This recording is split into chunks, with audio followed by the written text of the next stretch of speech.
The subcommittee hearing on unidentified anomalous phenomena, or UAPs, will come to order.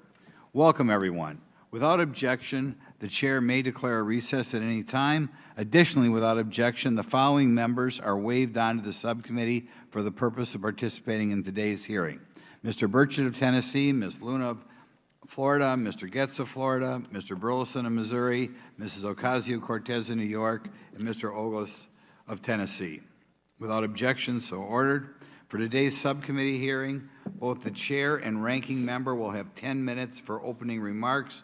We may both be giving some of those minutes to other members of our party.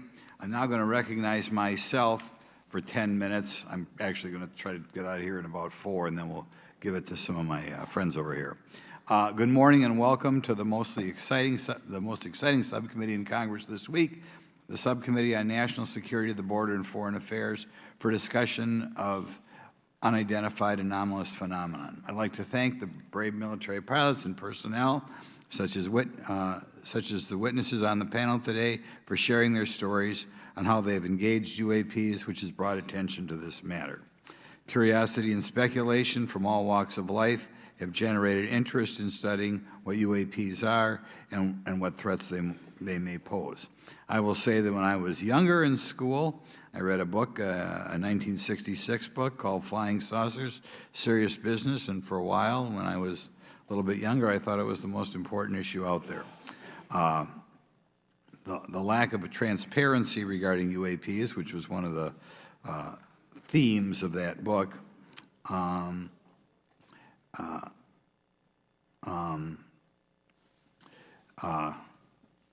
in any event, it's led to interest in studying what UAPs are and what threats they pose.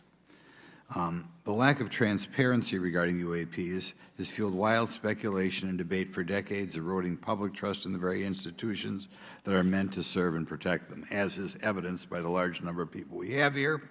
I also want to point out in 1966, President Gerald Ford claimed to have seen a UFO, and in 1969 in Georgia, Jimmy Carter claimed to have seen a UFO. So this has led Congress to establish entities to examine UAPs. The National Defense Authorization Act of 2022 established the All-Domain Anomaly Resolution Office, or AARO, to conduct or to coordinate efforts across the Department of Defense and other federal agencies to detect, identify, and investigate UAPs. However, AARO's budget remains classified, prohibiting meaningful oversight from Congress. In addition to AARO's efforts, NASA is leading an independent study on UAPs that will identify how UAP data is gathered from both civilian and government entities that can be analyzed to shed light on the topic. However, despite these offices being established, there lies a pressing demand for government transparency and accountability that cannot be overlooked, and that's been a problem that's been around for 50 years. The Biden administration handling of the Chinese spy balloon that violated U.S. airspace is one example how the government is not prepared for these. The Biden administration's description of events has shown that the government continues not to be forthright. Between the Chinese balloon being shot down and 2 UAPs subsequently shot down following the event earlier this year, the U.S. government spent $1.5 million in taxpayer dollars on missiles, yet we have seen little clarity from the Biden administration.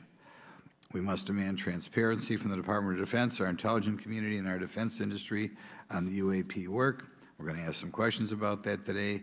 Congress recognizes the subject of UAPs is multifaceted and requires a careful, data-driven approach. Today, we'll see clarity from these witnesses' testimonies, or we'll seek clarity as to what can be done to improve reporting for military and civilians and remain committed to objective inquiry. Congress should work to ensure that knowledge is not driven by fear. Today, we are not just debating the existence of UAPs, we are deliberating on the principles that define our republic, which is a commitment to transparency and accountability.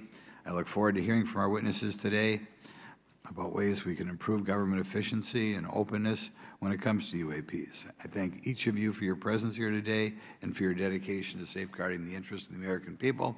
I look forward to your testimony. Now I'm going to turn it over for 2.5 or 3 minutes to Representative Burchett from Tennessee.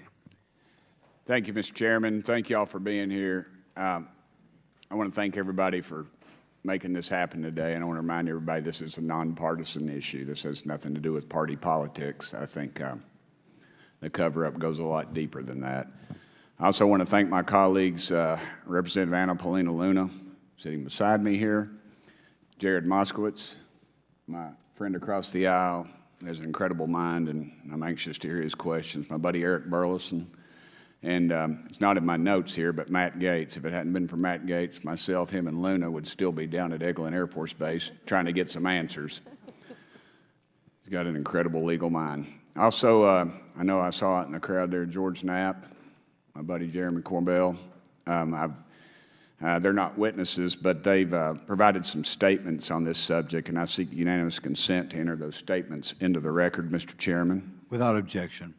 Also, would like to enter in, I understand now that this is unclassified and it's public record, but as we all know, that's sometimes difficult for the public to get a hold of. A report, Defense Intelligence reference documents, advanced space propulsion based on vacuum, space-time metric engineering, some light reading for some of our members. Without objection. Thank you. Mr. Knapp wrote, since 1969, the position of our military has been that UFOs pose no threat to national security and are not worthy of further study. I'd say that's the biggest understatement of the decade. He also goes on to talk about the dismissive attitude. It's at odds with what was revealed in documents, reports, and internal memos. And Mr. Cabral says, as he writes these words, the UFO is emerging as a major topic of global importance. I can state that as a fact. Out there, I met a fellow who came in here all the way from Denmark to be here for this meeting. So this is huge. This is worldwide. I think we suspect what's going on, but I'd also like to thank the members of Congress who have supported our efforts to make this hearing happen. Some have even confided to me that they've had UFO sightings of their own. Those members, of course, some of them wish to remain anonymous, and I'll keep it that way. But also, finally, I'd like to thank these three brave witnesses here. They took an oath to uphold the Constitution of the United States, and dadgummit, they're doing it. And we owe them a debt of gratitude.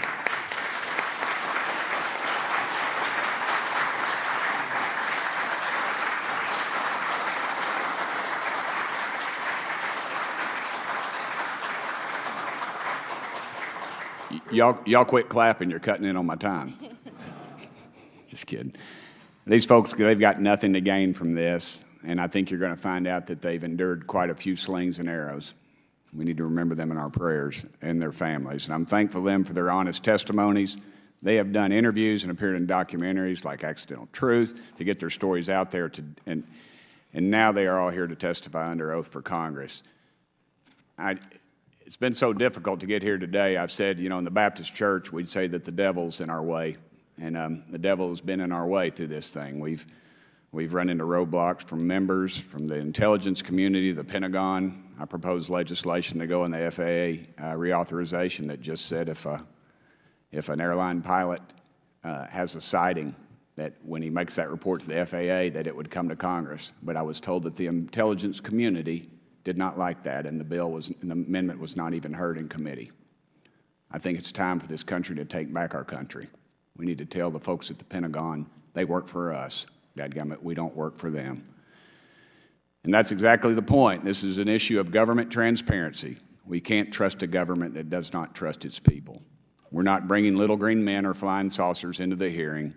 Sorry to disappoint about half y'all. We're just going to get to the facts.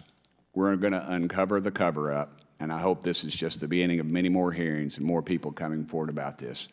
And I yield back the remainder of my time. I think, is it to Representative Luna, Mr. Chairman, or is that? Yeah, we'll call Ms. Luna for her statement. The circumstances surrounding UAPs has captivated the attention of the American people for decades, ingrained in even the minds of our nation's leaders from Jimmy Carter to Barack Obama, Hillary Clinton to Donald Trump, Marco Rubio to Chuck Schumer, John Radcliffe to National Security Council officials. Yet from Roswell, New Mexico to the coast of Jacksonville, Florida, the sightings of UAPs have rarely been explained by the people who have firsthand accounts of these situations. This is largely due to the lack of transparency by our own government and the failure of our elected leaders to make good on their promises to release explanations and footage and mountains of overclassified documents that continue to be hidden from the American people. This isn't just how I feel. In fact, the American people largely believe that the government has actively covered up the truth about UAPs. One poll in particular found that 68% of Americans believe that the government is hiding information about UAPs and not being honest about what we know about them. And from my personal experience, I believe the same thing. Another poll found that nearly half Americans believe that the federal government is doing a very bad or somewhat bad job of dealing with reports of UFO sightings. As Representative Burchett just referenced on the FAA bill that just went through, you can tell that that's exactly happening. Considering the thousands of testimonies and videos taken on people's phones and eyewitnesses' accounts made by credible witnesses such as doctors, pilots, scientists, and active duty service members, it is unacceptable to continue to gaslight Americans into thinking that this is not happening or that the potential of intelligent life forms exists other than humans. Even more alarming is the fact that these eyewitnesses are many times service members and have no assurance that their lives will not be negatively impacted or even harmed by their experiences. In being an active duty service member working on an airfield, I've had conversations with many pilots where they were in fear of coming forward for retribution and or being taken off flight status. How do we know this? Because the government has said nothing to assure us otherwise. They have also did nothing to calm the concerns of over 20% of Americans who have reported to have seen UFOs or UAPs. We are simply told not to question the government and that the government has it under control. Today is the first hearing of its kind where we will attempt to get down to the bottom of what is actually happening with UAPs. But we will hear from people who have had personal sightings rather than Pentagon bureaucrats who have always been sent to stonewall our investigations. Just so that the press knows and the people know, we were even denied access to a classified briefing in a SCIF prior to this hearing due to the amount of hoops that we had to jump through to grant temporary clearance to witness Grush, who has knowledge of classified information. It is time to have an open-minded discussion on this topic, to hear the evidence and understand the magnitude of what this means, not just for our nation, but for humanity. Thank you, Chairman. I yield back the rest of my time. Thank you very much, and I'd like to thank you and Mr. Burchett for bringing this topic to my attention. Now we'll recognize National Security Subcommittee Ranking Member Garcia for 10 minutes. Well, thank you, Mr. Chairman, and I want to thank first our witnesses for joining us today. I want to begin by thanking you all for your service to our country and for sharing your voices today and your courage to be here as well. To Mr. Graves, particularly grateful to you to spend some time that we had for you to share with candor some of your experiences, so I appreciate that as well. I do want to thank all the members of our subcommittee today and also those that are here and have waved on for their incredible interest in this issue, particularly to Congressman Burchett. I know that your leadership has brought us to this place today, and I want to thank you for that, as well as everyone else that's been engaged in this work. I also want to thank the oversight staff, who I know has been working very hard to ensure that today's hearing is serious, that it's transparent, and that it also provides appropriate answers, as our oversight body always demands. Now, it's really important that we're here in a bipartisan way to have this conversation, which really, to the heart of it, is about national security and key to the subcommittee's core purpose. This is the subcommittee on national security of the Oversight Committee. Now, our witnesses will testify today that UAPs have posed a serious safety threat, and we must understand this. More broadly, we're dealing with real questions that get to the heart of our faith in government. Faith in our institutions, as we all know, is at an all-time low. Partisanship and alternative facts make it too easy to doubt narrative or our institutions. But this hearing will offer the public unique perspectives, building on years of reporting by both federal agencies and the independent media. Now, some of the earliest reporting on this issue was a groundbreaking 2017 New York Times report, which revealed research, as we know now, on unidentified anomalous phenomena, or as many call UFOs, by the Defense Intelligence Agency. Mr. Graves and Commander Favor's experiences with UAPs have also been documented by the public, not just by the New York Times, but CNN and many other national news outlets. Now, the Office of the Director of National Intelligence has published public reports documenting UAPs, and on June 9, 2022, NASA announced that the agency is commissioning a study to, of course, examine unidentified anomalous phenomena. Now, the sheer number of reports, whistleblowers, and stories of unidentified anomalous phenomena should raise real questions and warrant investigation and oversight, and that's why we are here today. Now, pilots have reported encounters for years. Now, because of the stigma around reporting these incidents, we still don't have a complete picture of actually what's going on, particularly as our witnesses will testify on the civilian side, and that is a real problem that we have today in the country. Now, it's very important that we show that Democrats and Republicans in Congress can come together in a bipartisan way to cut through misinformation and to look at the facts in a serious and thoughtful manner. If we are to advance oversight and public disclosure, we must also gain the broad support of the public. We will succeed getting facts out to the public faster if there is a broad public support as part of the process. Now, I understand fully the Department of Defense is hesitant to share information that could also undermine our national security by revealing information on the capabilities of our own aircraft, our sensors, and other sensitive material. At the same time, many people believe that we're withholding information from them, and that is dangerous also.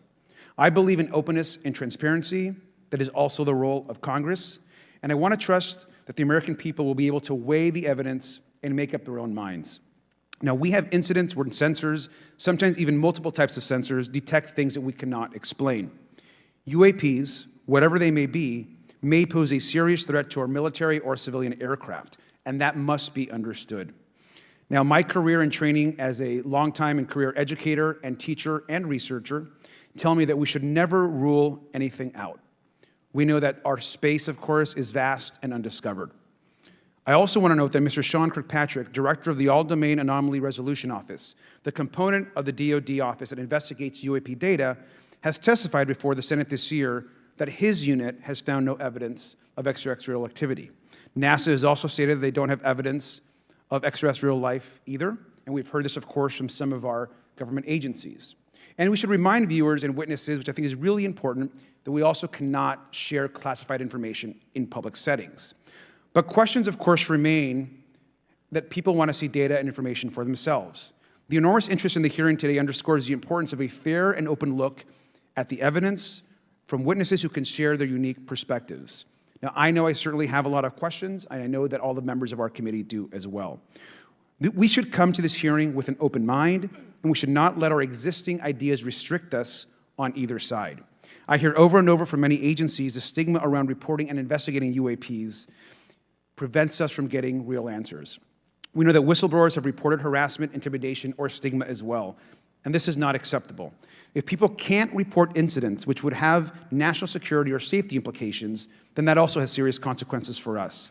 As ranking member of this subcommittee, I know my job would be completely impossible if whistleblowers or others feel intimidated to come before this committee.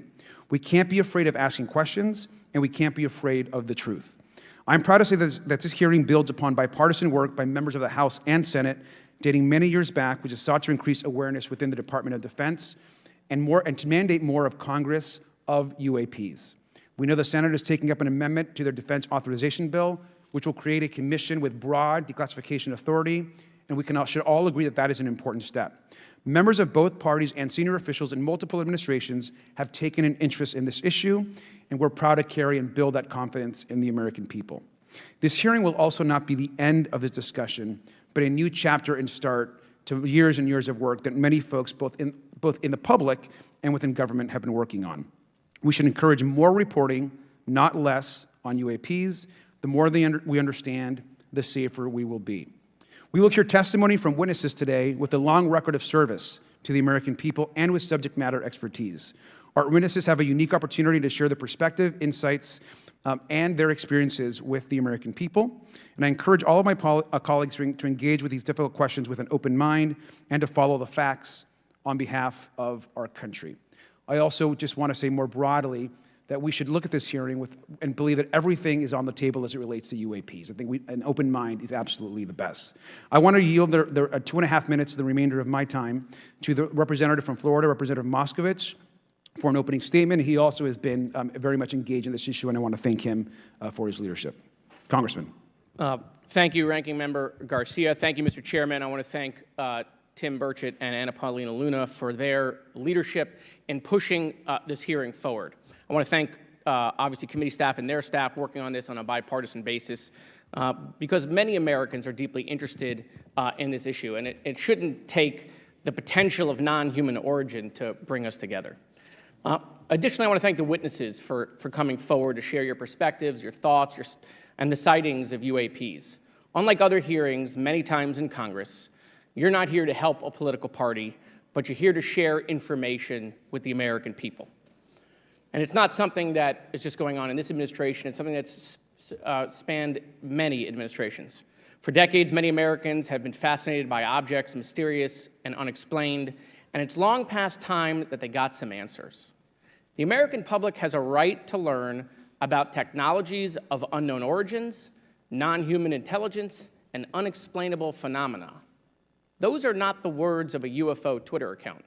Though that is a direct quote from Majority Leader Chuck Schumer, that the American public has a right to learn about technologies of unknown origins, non-human intelligence, and unexplainable phenomena.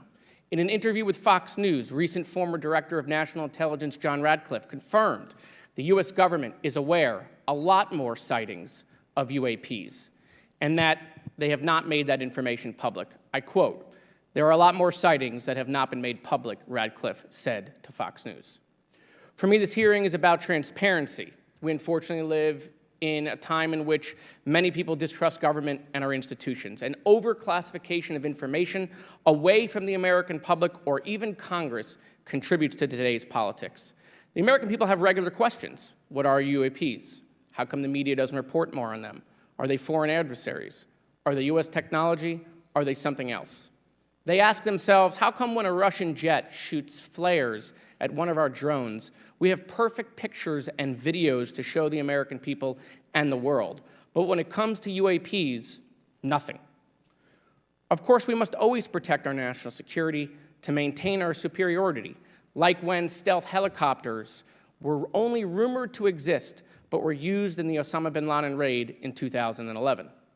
But we can't allow that to be used as a shield to keep the American people completely in the dark from basic truths. The American people deserve to hear more about special access programs. Congress has a right to know if there's any unsanctioned weapons development, satellite imagery that has not been provided to Congress. Congress created the All-Domain Resolution Office in the NDAA of 2022. In its initial analysis, there are 171 uncharacterized UAP reports, and this is the words from the report, that appear to have demonstrated unusual flight characteristics or performance capabilities. I believe more information is known about the 171 instances. It's time for Congress to reinsert ourselves. I call on our military leaders and intelligence officials to release more information to the American people about UAPs. And to our military leaders, if there's nothing to conceal, let Congress go to Wright-Patterson Air Force Base, the Dugway Proving Ground, or even Groom Lake in Nevada. We should have disclosure today. We should have disclosure tomorrow. The time has come. Thank you, Ranking Member. Thank you, Mr. Moskowitz, and I would yield back now to our chairman. Thank you. Right, now I'd like to introduce our witnesses. Our first witness is Lieutenant Ryan Graves. He's the Executive Director of Americans for Safe Aerospace. Lieutenant Graves is also a former U.S. Navy F-18 pilot with his own UAP experience. The next witness, David Grush, is a former senior intelligence officer with the National Geospatial Intelligence Agency and was a senior technical advisor for UAP issues. And finally, retired Navy Commander David Fravor, squadron leader who worked as a naval aviator for 18 years. Mr. Fravor has his own UAP experience known as the TikTok event. I look forward to hearing from all three of you today. Pursuant to Committee Rule 9G, the witnesses will please stand and raise their right hands. Do you solemnly swear or affirm that the testimony you are about to give is the truth, the whole truth, and nothing but the truth, so help you God? Let the record show that all the witnesses answered in the affirmative. You may be seated. We appreciate you all being here today and look forward to your testimony. I'll remind the witnesses that we have read your written statements and they will appear in full in the hearing record. Please try to limit your oral statements to 5 minutes. As a reminder, please press the button on the microphone in front of you so that it's on and the members can hear you. When you begin to speak, the light in front of you will turn green. After 4 minutes, it'll turn yellow, and the red light, when that comes on, it tells you your 5 minutes have expired. I'll now recognize Mr. Graves for 5 minutes for your opening statement. Thank you. Chairman Grothman, Ranking Member Garcia, distinguished members of the House Oversight Subcommittee on National Security, Representatives Burchett and Luna. My name is Ryan Fobbs Graves, and I'm a former F-18 pilot with a decade of service in the U.S. Navy, including 2 deployments in Operation Enduring Freedom and Operation Inherent Resolve. I have experienced advanced UAP firsthand, and I'm here to voice the concerns of more than 30 commercial aircrew and military veterans who have confided their similar encounters with me. Today, I would like to highlight 3 critical issues that demand our action. As we convene here, UAP are in our airspace, but they are grossly underreported. These sightings are not rare or isolated, they are routine. Military aircrew and commercial pilots, trained observers whose lives depend on accurate identification, are frequently witnessing these phenomena. The stigma attached to UAP is real and powerful and challenges national security. It silences commercial pilots who fear professional repercussions, discourages witnesses, and is only compounded by recent government claims questioning the credibility of eyewitness testimony. Parts of our government are aware of more about UAP than they let on, but excessive classification practices keep crucial information hidden. Since 2021, all UAP videos are classified as secret or above. This level of secrecy not only impedes our understanding, but fuels speculation and mistrust. In 2014, I was an F-18 Foxtrot pilot in the Navy Fighter Attack Squadron 11, the Red Rippers, and I was stationed at NAS Oceana in Virginia Beach. After upgrades were made to our jet's radar systems, we began detecting unknown objects operating in our airspace. At first, we assumed they were radar errors, but soon we began to correlate the radar tracks with multiple onboard sensors, including infrared systems, eventually through visual ID. During a training mission in Warning Area Whiskey 72, 10 miles off the coast of Virginia Beach, 2 F-18 Super Hornets were split by a UAP. The object, described as a dark gray or a black cube inside of a clear sphere, came within 50 feet of the lead aircraft and was estimated to be 5 to 15 feet in diameter. The mission commander terminated the flight immediately and returned to base. Our squadron submitted a safety report, but there was no official acknowledgement of the incident and no further mechanism to report the sightings. Soon, these encounters became so frequent that aircrew would discuss the risk of UAP as part of their regular pre-flight briefs. Recognizing the need for action and answers, I founded Americans for Safe Aerospace. The organization has since become a haven for UAP witnesses who were previously unspoken due to the absence of a safe intake process. More than 30 witnesses have come forward, and almost 5,000 Americans have joined us in the fight for transparency at safeaerospace.org. The majority of witnesses are commercial pilots at major airlines. Often, they are veterans with decades of flying experience. Pilots are reporting UAP at altitudes that appear above them at 40,000 feet, potentially in low Earth orbit or in the gray zone below the Kármán line, making inexplainable maneuvers like right-hand turns and retrograde orbits or J-hooks. Sometimes these reports are reoccurring, with numerous recent sightings north of Hawaii and in the North Atlantic. Other veterans are also coming forward to us regarding UAP encounters in our airspace and oceans. The most compelling involve observations of UAP by multiple witnesses and sensor systems. I believe these accounts are only scratching the surface, and more will share their experiences once it is safe to do so. In closing, I recognize the skepticism surrounding this topic. If everyone could see the sensor and video data I witnessed, our national conversation would change. I urge us to put aside stigma and address the security and safety issue this topic represents.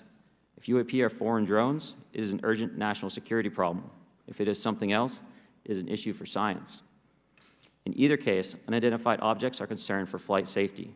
The American people deserve to know what is happening in our skies. It is long overdue. Thank you. Mr. Grush? Mr. Chairman, ranking members and congressmen, thank you. I'm happy to be here. This is an important issue, and I'm grateful for your time. My name is David Charles Grush. I was an intelligence officer for 14 years, both in the U.S. Air Force, both active duty, Air National Guard, and Reserve, at the rank of major, and most recently from 2021 to 2023, at the National Geospatial Intelligence Agency, NGA, at the GS-15 civilian level, which is the military equivalent of a full bird colonel. I was my agency's co-lead in unidentified anomalous phenomena and transmedium object analysis, as well as reporting to the UAP task force, UAPTF, and eventually, once it was established, the All-Domain Anomaly Resolution Office, AARO. I became a whistleblower through a PPD 19 urgent concern filing in May 2022 with the Intelligence Community Inspector General. Following concerning reports from multiple esteemed and credentialed current and former military and intelligence community individuals that the U.S. government is operating with secrecy above congressional oversight with regards to UAPs. My testimony is based on information I've been given by individuals with a long-standing track record of legitimacy and service to this country, many of whom also have shared compelling evidence in the form of photography, official documentation, and classified oral testimony to myself and my various colleagues. I have taken every step I can to corroborate this evidence over a period of 4 years while I was with the UAP Task Force and do my due diligence on the individual sharing it. This is because of these steps, I believe strongly in the importance of bringing this information before you. I am driven by a commitment of both to truth and transparency, rooted in our inherent duty to uphold the United States Constitution and protect the American people. I'm asking Congress to hold our government to this standard and thoroughly investigate these claims. But as I stand here under oath now, I am speaking to the facts as I've been told them. In the U.S. Air Force, in my National Reconnaissance Office, NRO, reservist capacity, I was a member of the UAP Task Force from 2019 to 2021. I served at the NRO Operations Center on the Director's Briefing staff, which included the coordination of the Presidential Daily Brief and supporting a variety of contingency operations, which I was the Reserve Intelligence Division Chief backup. In 2019, the UAP Task Force Director asked me to identify all special access programs and controlled access programs, also known as SAPs and CAPs, we needed to satisfy our congressionally mandated mission, and we were direct report at the time to the DepSecDef. At the time, due to my extensive executive level intelligence support duties, I was cleared to literally all relevant compartments and in a position of extreme trust, both in my military and civilian capacities. I was informed in the course of my official duties of a multi-decade UAP crash retrieval and reverse engineering program, to which I was denied access to those additional read-ons when I requested it. I made the decision, based on the data I collected, to report this information to my superiors and multiple inspectors general, and in effect becoming a whistleblower. As you know, I've suffered retaliation for my decision, but I am hopeful that my actions will ultimately lead to a positive outcome of increased transparency. Thank you, and I'm happy to answer your questions. Thank you. Commander Fravor? Thank you. Thank you, Mr. Chairman, Congressmen, Congresswomen. I want to first thank you for the invitation to speak to the committee on the UAP topic that has been in the news for the past 6 years and seems to be continuing to gain momentum. As you know, my name is David Fravor. I'm a retired commander in the United States Navy. In 2004, I was a commanding officer of Strike Fighter Squadron 41, the world-famous Black Aces. We were attached to Carrier Wing 11, stationed on board the USS Nimitz, and had begun a 2-month workup cycle off the coast of California. On this day, we were scheduled for a 2v2 air-to-air training with the USS Princeton as our control. When we launched off Nimitz, my wingman was joining up. We were told that the training was going to be suspended and we were going to proceed with real-world tasking. As we proceeded to the west, the air controller was counting down the range to an object that we were going to, and we were unaware of what we were going to see when we arrived. The controller had told us that these objects had been observed for over 2 weeks, coming down from over 80,000 feet, rapidly descending to 20,000 feet, hanging out for hours, and then going straight back up. For those who don't realize, above 80,000 feet is space. We arrived at the location at approximately 20,000 feet, and the controller called merge plot, which means that our radar blip was now in the same resolution cell as the contact. As we looked around, we noticed that we saw some whitewater off our right side. It's important to note that the weather on this day was as close to perfect as you could ask for off the coast of San Diego. Clear skies, light winds, calm seas, no whitecaps from waves. So the whitewater stood out in a large blue ocean. All 4 of us, because we were in F-18Fs, so we had pilots and Wizzo in the back seat, looked down and saw a white tic-tac object with a longitudinal axis pointing north-south and moving very abruptly over the water like a ping-pong ball.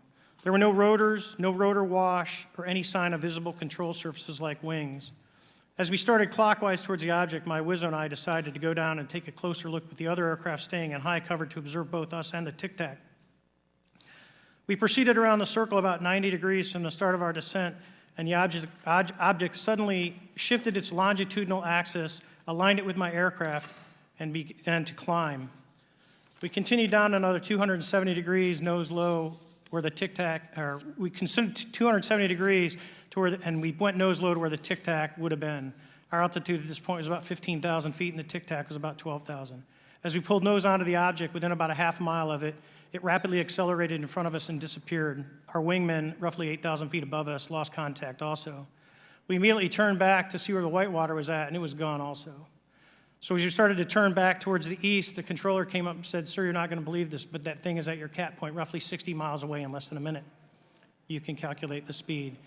We returned to Nimitz. We were taking off our gear. We were talking to one of my crews that was getting ready to launch. We mentioned it to them, and they went out and luckily got the video that you see, that 90-second video. What you don't see is the radar tape that was never released, and we don't know where it's at, of the active jamming that the object put on an APG-73 radar, and I can get into modes later if you're interested. What is shocking to us is that the incident was never investigated. None of my crew were ever questioned. Tapes were never taken, and after a couple days, it turned into a great story with friends. It wasn't until 2009 until Jay Stratton had contacted me to investigate. Unbeknownst to all, he was part of the ATIP program in the Pentagon led by Lou Elizondo. And there was an unofficial official report that came out that's now on the internet. Years later, I was contacted by the other pilot, Alex Dietrich, and asked if I'd been contacted, and I said no, but I'm willing to talk. I was contacted by Mr. Elizondo, and we talked for a short period of time, and he said we'd be in contact. A few weeks after that, I was made aware that Lou had left the Pentagon in protest and joined forces with Tom DeLonge, Chris Mellon, Steve Justice, and others to form Two Stars Academy, an organization that pressed the issue with leading industry experts and U.S. government officials. They worked with Leslie Kean, who is present today, Ralph Blumenthal, and Helene Cooper to publish the articles in the New York Times 2017 New York Times, and it removed the stigma on the topic of UFOs, which is why we're here today. Those articles open the door for the government and public that cannot be closed. It has led to an interest from our elected officials who are not focused on little green men, but figuring out where these craft are, where they're from, the technology they possess, how do they operate. It also led to the Whistleblower Protection Act and the NDAA. There are multiple witnesses coming forward to say that have firsthand knowledge, and Mr. Grush just covered that. What concerns me is that there's no oversight from our elected officials on anything associated with our government processing or working on craft. Believe it not from this world. This issue is not a full public disclosure that could undermine national security, but it is about ensuring that our system of checks and balances works across all work done in the government using taxpayer funds. Relative to government programs, even unacknowledged WAVE programs have some level of oversight by the appropriate committee members in the House and Senate, and this work that is said to be occurring from whistleblower testimonies should not be exempt. In closing, I would like to say that the Tic Tac object we engaged in 2004 was far superior to anything that we had on time, have today, or are looking to develop in the next 10 years. If we in fact have programs that possess this technology, it needs to have oversight from those people that the citizens of this great country elected in office to represent what is best for the United States and best for the citizens. I thank you for your time. Thank you very much. Thank you very much. I know it's very difficult for all of you, all you've done in the past to try to illuminate this issue. Call on myself first for some questions. I'm going to start with Mr. Graves. Are pilots that you interact with as part of your organization, do you feel adequately trained and briefed on how to handle encounters with UAPs? No. Right now, military witnesses to UAP have limited options for reporting UAP, but more concerning is that commercial aviation sector has not adapted to the lessons that the military has implemented. The military and Department of Defense has stated that UAP represent a critical aviation safety risk. We have not seen that same language being used in the commercial markets. They are not acknowledging this risk. Okay. What steps do you think you have to be taken to improve a pilot's UAP reporting, be it military or commercial? Right now, we need a system where pilots can report without fear of losing their jobs. There is a fear that the stigma associated with this topic is going to lead to professional repercussions, either through management or perhaps through their yearly physical check. So having a secure system, reducing the stigma, and making this information available through the public is going to reduce the concerns that aircrew have. Could you just give me a little idea of the degree to which reports in the past are not made public right now?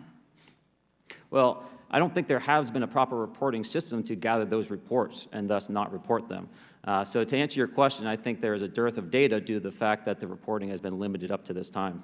Could you tell me why you believe it's, kind of to play the devil's advocate, a reason why some of this stuff should not be available to the public? There's certainly some national security concerns when we use our advanced sensors in our tactical jets to be able to identify these objects. However, there's no reason that the objects themselves would be classified. I would be curious to see how the security classification guideline actually spells out the different nuances of how this topic is classified from the perspective of UAP, not national security. I'll give you a follow-up on that. Assuming that there are reasons why not all this should be made public, this has been around for a long period of time. Can any of the three of you think of any reason why anything related to UAPs, say 15 years and back, should not be immediately made public? I think one of it is acknowledging a vulnerability, both from a collection and I'll just say a countermeasure perspective. So it's that we haven't cracked for many years. Yeah. Even say 20 years back. Is there any reason why, when you go back that far, things shouldn't be made public? Unless it shows a specific national security vulnerability as it relates to a weakness in a particular defense system. Okay, Mr. Fravor, the TikTok incident that you were engaged occurred in 2004. What kind of reporting took place after that incident? None. We had a standard debrief where the backseaters went down to our carrier intel center and briefed what had happened, and that was it. No one else talked to us, and I was in the top 20 in the battle group. No one came. The captain was aware, the admiral was aware, nothing was done. Your commanding officers provide any sort of justification? No, because I was the commanding officer of the squadron, so no. Was this incident the only UAP event that you encountered while you were a pilot? Yes, it was. Okay. This is for any one of you. Based off of each of your experiences and observations, do you believe UAPs pose a potential threat to our national security? Yes, and here's why. The technology that we faced was far superior than anything that we had, and you could put that anywhere. If you had one, you captured one, you reverse engineered it, you got it to work, you're talking something that can go into space, go someplace, drop down in a matter of seconds, do whatever it wants, and leave, and there's nothing we can do about it. Nothing. Okay. You two? Well, I would also like to add, from a commercial aviation and military aviation perspective, we deal with uncertainty in our operating space as a matter of our professional actions. Identifying friend from foe is very important to us. And so when we have unidentified targets and we continue to ignore those due to a stigma or a fear of what it could be, that's an opening that our adversaries can take advantage of. What steps should be taken to better understand and respond to UAP encounters in the interest of national security? There needs to be a location where this information is centralized for processing, and there needs to be a two-way communication loop so the operators on the front end have a feedback and can get best practices on how to process information, what to do, and to ensure that their reporting is being listened to. Right now, there is not a lot of back and forth. Mr. Grush, in your complaint to the Intelligence Community Inspector General, you claim that you believe information is being hidden. What kind of information do you think was hidden, and do you think it should remain hidden? Yes, I can speak to that very briefly in an unclassified manner. As you know, the preponderance of my complaint was classified to the intelligence communities. Both material acquisition and exploitation activity, also baselining the UAPs but not sharing it with intelligence professionals that are actually doing step briefs to pilots, that kind of information. Yeah. Okay. Thank you very much. Now we'll go to Mr. Garcia. Thank you. Again, thank you all for your service and for testifying today. Want to just talk about UAPs as it relates to what we're seeing in the pilots' interaction with UAPs. Particularly, Mr. Graves, one of the, I think, concerns that for members of this committee is this idea that pilots, there's no system to actually report UAPs and the stigma around pilots. And so can you just briefly, you mentioned that you're working with 30 pilots right now that have had encounters with UAPs, but you've also, I believe, discussed and know of many more pilots. This is just those that you're currently working with. Is that correct? Can you expand on that? Certainly. I'll break that down in two ways. First, when we were first experiencing these objects off the eastern seaboard in the 2014 to 2015 time period, anyone that had upgraded their radar systems were seeing these objects. So there was a large number of my colleagues that were detecting these objects off the eastern seaboard. They were further correlating that information with the other onboard sensors, and many of them also had their own eye sightings as well of these objects. Now, that was our personal firsthand experience at the time. Since then, as I've engaged this topic, others have reached out to me to share their experiences, both on the military side as well as the commercial aviation side. On the military aviation side, veterans that have recently got out have shared their stories and have expressed how the objects we were seeing in 2014, 2015 continued all the way to 2019, 2020, and beyond. And so it became a generational issue for naval aviators on the eastern seaboard. This was something we were briefing to new students. This is something that was included in the notice to airmen to ensure that there was no accidents. And now with commercial aviators, they are reaching out because they're having somewhat similar experiences as our military brothers and sisters, but they do not have any reporting system that they can send this to. And let me just add, both to Mr. Fravor as well as Mr. Graves, not having this system for reporting, would you both agree that it's harmful to not just our national security interests, but to understand this phenomenon of what's happening with UAPs? I think it's actually a travesty that we don't have a system to correlate this and actually investigate. You know, so if you took the East Coast, you know, there's coastal radars out there that monitor our air defense identification zone, so out to 200 miles. They can track these, you know, so when you see them, they could actually go and pull that data and get maneuvering. And instead of just having the airplanes, there's other data sources out there. And I've talked to other government officials on this. So you need a centrally located repository that these reports go to. So if you just stuck it in DOD, you wouldn't get anything out of the Intelligence Committee because they have a tendency not to talk. But if you had a central location where these reports would come in, not just military, but also commercial aviation, because there's a lot of that going on, especially if you talk to anyone that flies from here to Hawaii, over the Pacific, they see odd lights. So I think you need to develop something that allows you a central point to collect the data in order to investigate. Mr. Graves? I would concur with everything Mr. Fravor said. I'll continue to say that the commercial pilots that have reached out to me through Americans for Safe Aerospace are doing so because they don't feel there's another way for them to report this safety issue. And I think one of the clear outcomes of this hearing already is that there has to be a safe and transparent reporting process for pilots, both on the commercial side and the military side, to be able to report UAPs in a way that's also transparent, but also understands the scope of our national security interests and what may be classified or not. But I think there has to be some sort of system, and so that's something that I hope can be an outcome that this committee can work on. Is there anything else for the two of you briefly beyond this reporting system that you think that we can do as a government to encourage and facilitate more civilian reporting? I think we're doing it right now. Okay, great. I think this hearing is going to show the American people that their government takes this topic seriously. And how about civilians that may not be pilots? What kind of process could be in place for civilians who are not pilots, who may have UAP encounters? Do either of you have any suggestions that could facilitate that? My recommendations would be to make that a sensor-centric operation in order to make it as objective as possible. Okay. Sir, Mr. Fravor? No, I agree with Mr. Graves on that. Okay. Just briefly, I also just want to note, particularly for the two pilots, and I have a question for Mr. Grush. One of the things that I found fascinating in our discussion, Mr. Graves, last night as well, is that you both described UAPs and formations and the way they are observed in space or in our air, and the way that they move is essentially ways in which current technology or aircraft that we know of are unable to actually function or move. And so will you just, for the public record, again, once again, briefly, just either describe or note that aircraft that are being witnessed, particularly by the 30 folks that you're working with, are essentially outside the scope of anything that we know of today and the technology we have today. Mr. Graves, Mr. Fravor? Yes, the objects that are being seen by commercial pilots are performing maneuvers that are unexplainable due to our current understanding of our technology and our capabilities as a country, and that applies for the military as well. Mr. Fravor?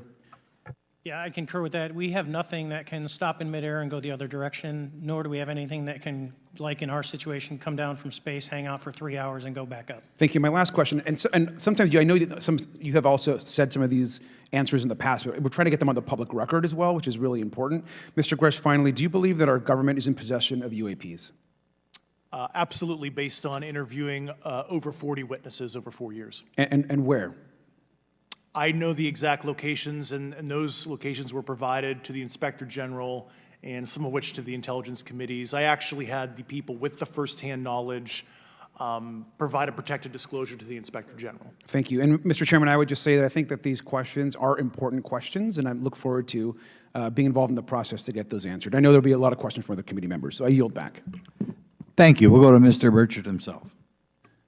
Thank you, Mr. Chairman. Thank you, Mr. Garcia. I would like to have you on my legislation to do just that on the reporting, and we'll get together on that. Maybe you can be my co-sponsor on that. That'd be really cool. Thank you for those great questions. Mr.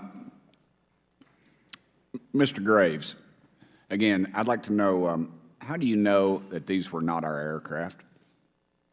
Some of the behaviors that we saw in a working area, we would see these objects being at 0.0 Mach, that's 0 airspeed, over certain pieces of the ground. So what that means, just like a river, if you throw a bobber in, it's going to float downstream.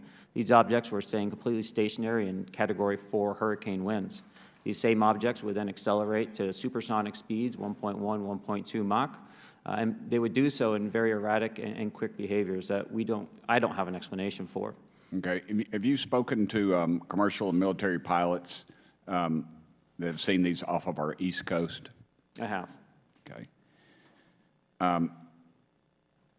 Mr. Favor, I noticed that in the Tic Tac video, it's Tic Tac like the candy, not TikTok like the Chinese Communist app. That's correct. Yes, sir. I just want to make that because my daughter corrected me on that and called me a boomer and said, "Hey, boomer," and I said, "No, baby, it's Tic Tac like the candy. You're going to have to just look it up."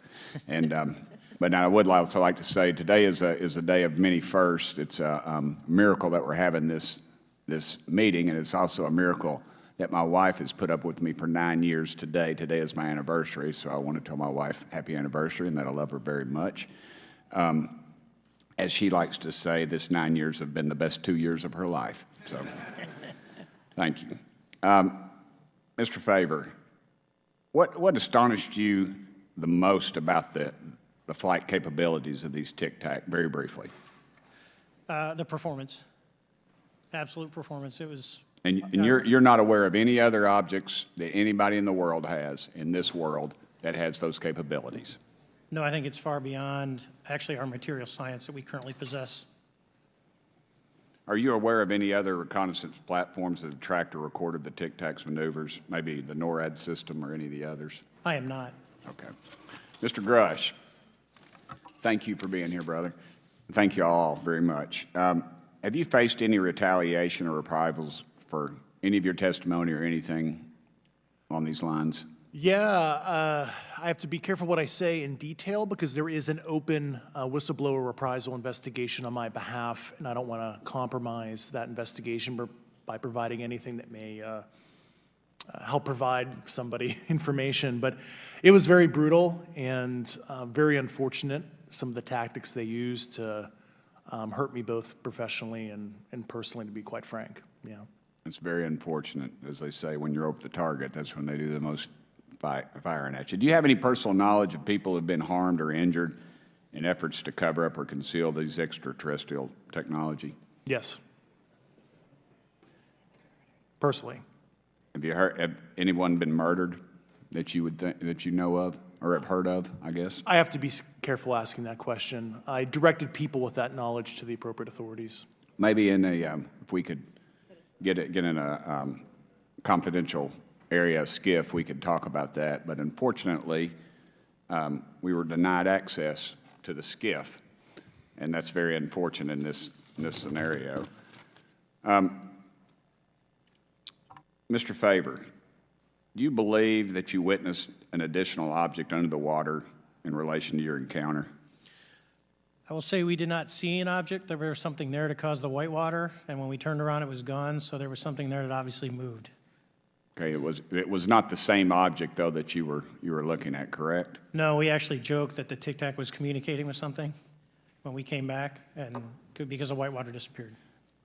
We were in another instance. We're told about the capabilities of a jamming during viewing of when there were some people chasing some of these objects. Did you experience any of that jamming or interrupting your radar or weapons system?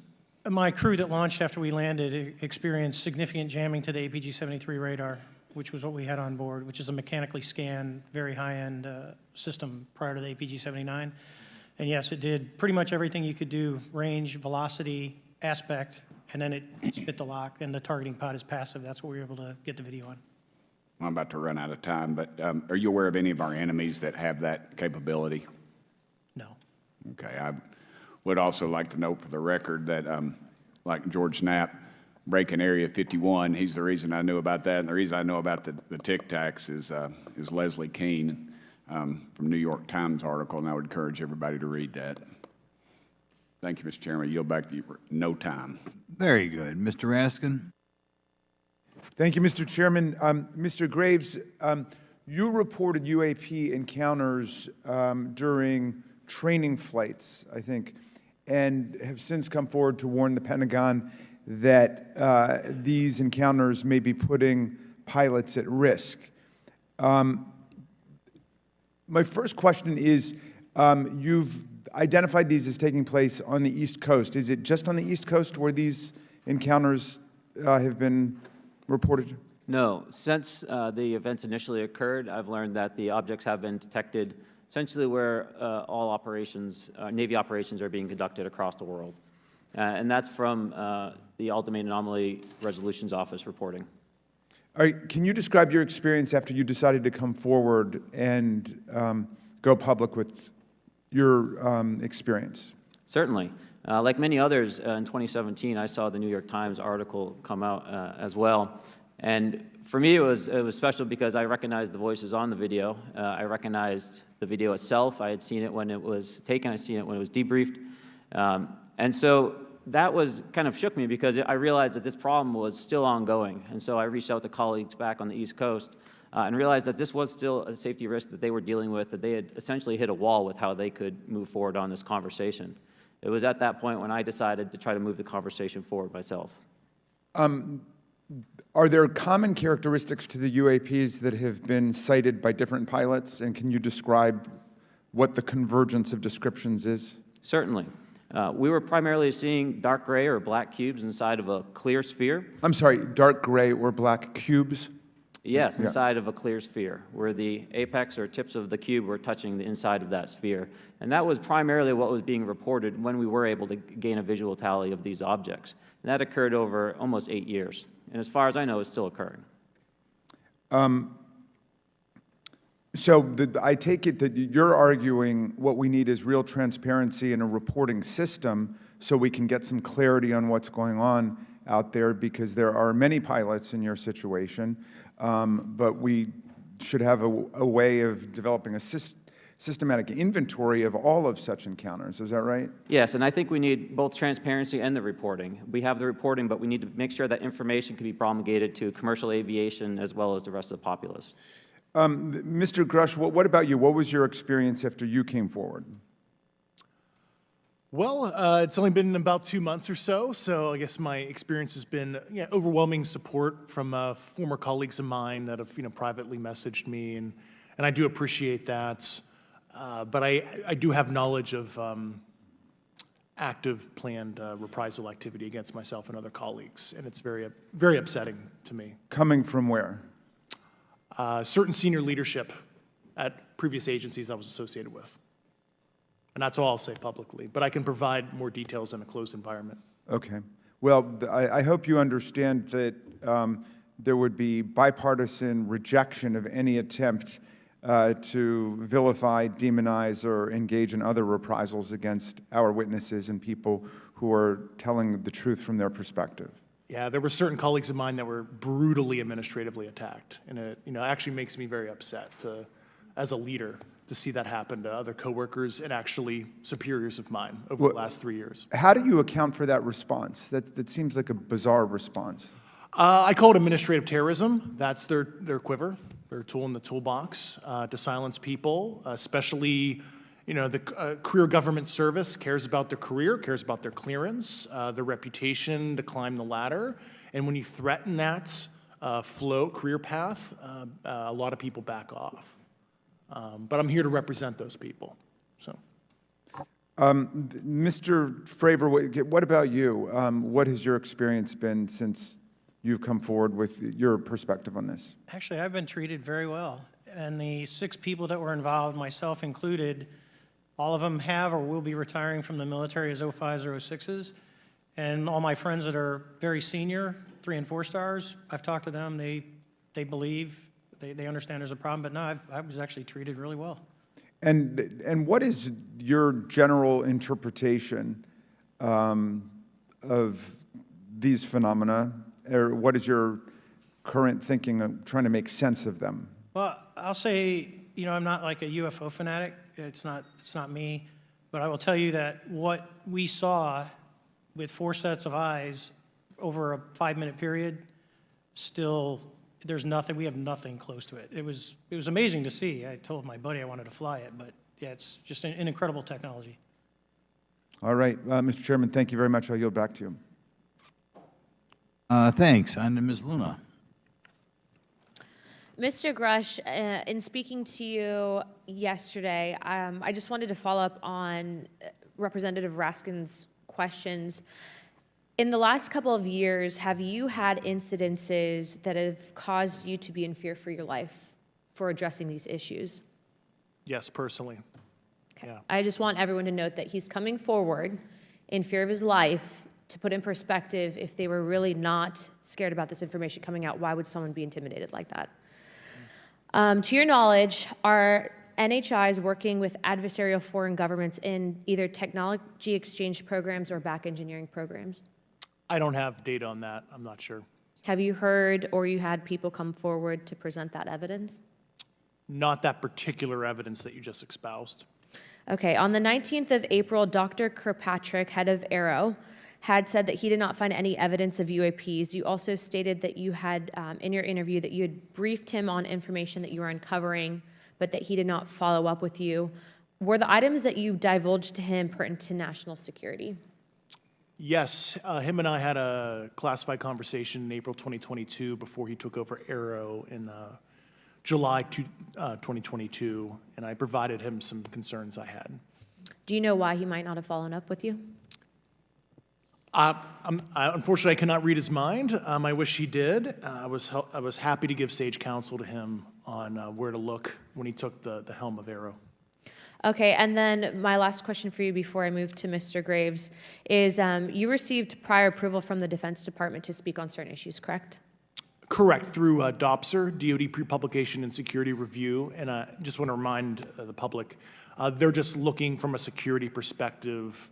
These are my own personal views and opinions, not the department's. Okay, I'm asking that, though, mainly because I think that there are many people that would like to discredit you, so it does bring a certain amount of credibility to your testimony. I'm required by law to do that as a former intelligence officer, or I go to jail for revealing classified information. Yeah, we don't want you to go to jail. My next question would actually be for Mr. Graves.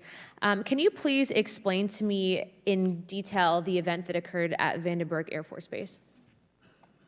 Certainly.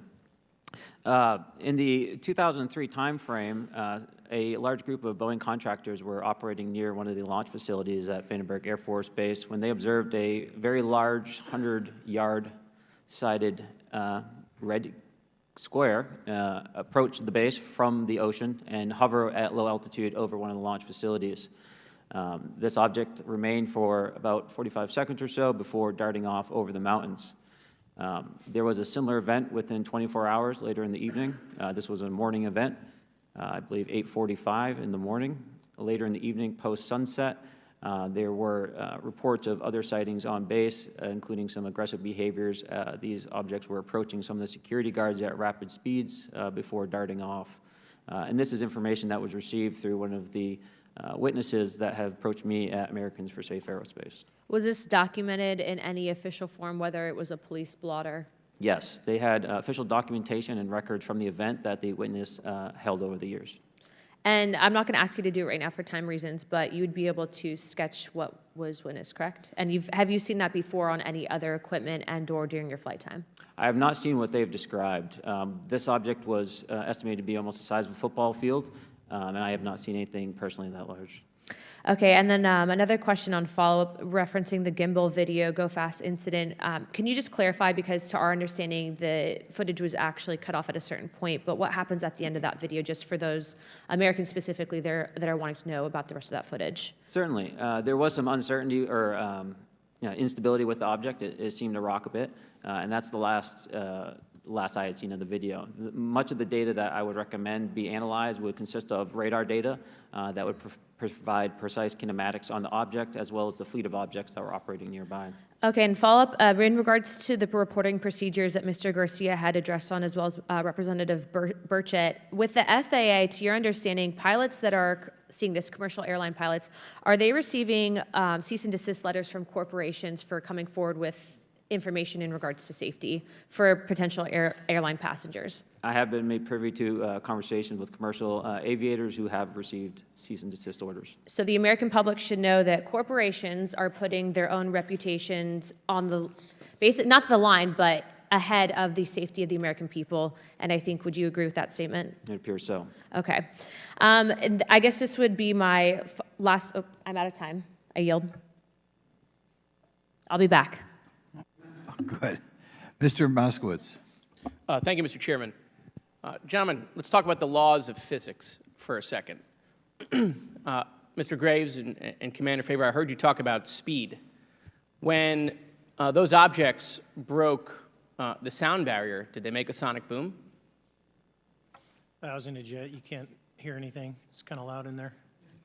Yeah, you're not able to actually personally tell within the vehicle. I will say the objects that we were seeing, they were spherical, and they were observed up to Mach 2, which is a very non-aerodynamic shape. What about G-forces? Let's talk about G-forces of those vehicles. Could a human survive those G-forces with known technology today? No. No, not for the acceleration rates that we observed. Okay. What about what they look like? How close did you get? Did you see a seam or a rivet or a section? And what I mean is, obviously, the jets you're flying have all those things. Did these objects have those? Do you want to go, Ryan? I didn't have the detail to be able to tell that. So we got within a half mile of Tic Tac, which people say that's pretty far, but in airplanes, that's actually relatively close. No, it was perfectly white, smooth, no windows, although when we did take the original FLIR video that is out there, when you put it on a big screen, it actually had two little objects that came out of the bottom of it. But other than that, no windows, no seams, no nothing. Mr. Grush, as a result of your previous government work, have you met with people with direct knowledge or have direct knowledge yourself of non-human origin craft? Yes, I personally interviewed those individuals. Mr. Grush, as a result of your previous government work, have you met with people with direct knowledge or have direct knowledge yourself about ATs, advanced technologies that the U.S. government has? Based on conventional advanced tech, I was briefed to the preponderance of the Defense Department's both space and aerospace compartmented programs, yeah. Do you have knowledge or do you have reason to believe that there are programs in the advanced tech space that are unsanctioned? Yes, I do. Okay. Yeah. And when you say that they're above congressional oversight, what do you mean? Complicated question. So there's, some, I would call it abuse here. So congressional oversight of conventional special access programs, so I'll use Title 10, so DOD as an example, right? So 10 U.S. Code Section 119 discusses congressional oversight of SAPs, discusses the DepSecDef's ability to waive congressional reporting. However, the Gang of Eight is at least supposed to be notified if a waived or waive bigoted unacknowledged SAP is created, and that's public law. Well, so that how does, I don't want to cut you off, but how does a program like that get funded? I will give you generalities. I can get very specific in a closed session, but misappropriation of funds and Does that mean self-fund. does that mean that there is money in the budget that is said to go to a program, but it doesn't, and it goes to something else? Yes, I have specific knowledge of that. Yep. Do you think U.S. corporations are overcharging for certain tech they're selling to the U.S. government, and that additional money is going to programs? Correct, through something called IRAD. Okay. Satellite imagery. Let's talk about satellite imagery. We have satellites all over the place, some that we're aware of and many that we're not aware of, right? We're taking pictures of everything at every point and second. Mr. Grush, are you aware, do you have direct knowledge, or have you talked to people with direct knowledge that there are satellite imagery of these events? That was one of my primary tasks at NGA, since we process, exploit, and disseminate that kind of information. I've seen multiple cases, some of which, to my understanding, and of course I left NGA in April, so that's my information cutoff date. But I personally reviewed both what we call overhead collection and from other strategic and tactical platforms that I could not even explain prosaically. And I have a degree in physics, by the way, as well. And I am aware that you guys have not seen these reports, unfortunately. And I don't know why. Do you have direct knowledge, or you've spoken to people with direct knowledge that this imagery applies to crash sites, crash imagery? I can't discuss that in an open session. Okay. Do you have any information that the U.S. government is involved in a disinformation campaign to deny the existence of certain UAPs? I can't go beyond what I've already stated publicly in my News Nation interview because it touches other sensitivities. Okay. I'll yield the balance of my time back. Thank you, Mr. Chairman.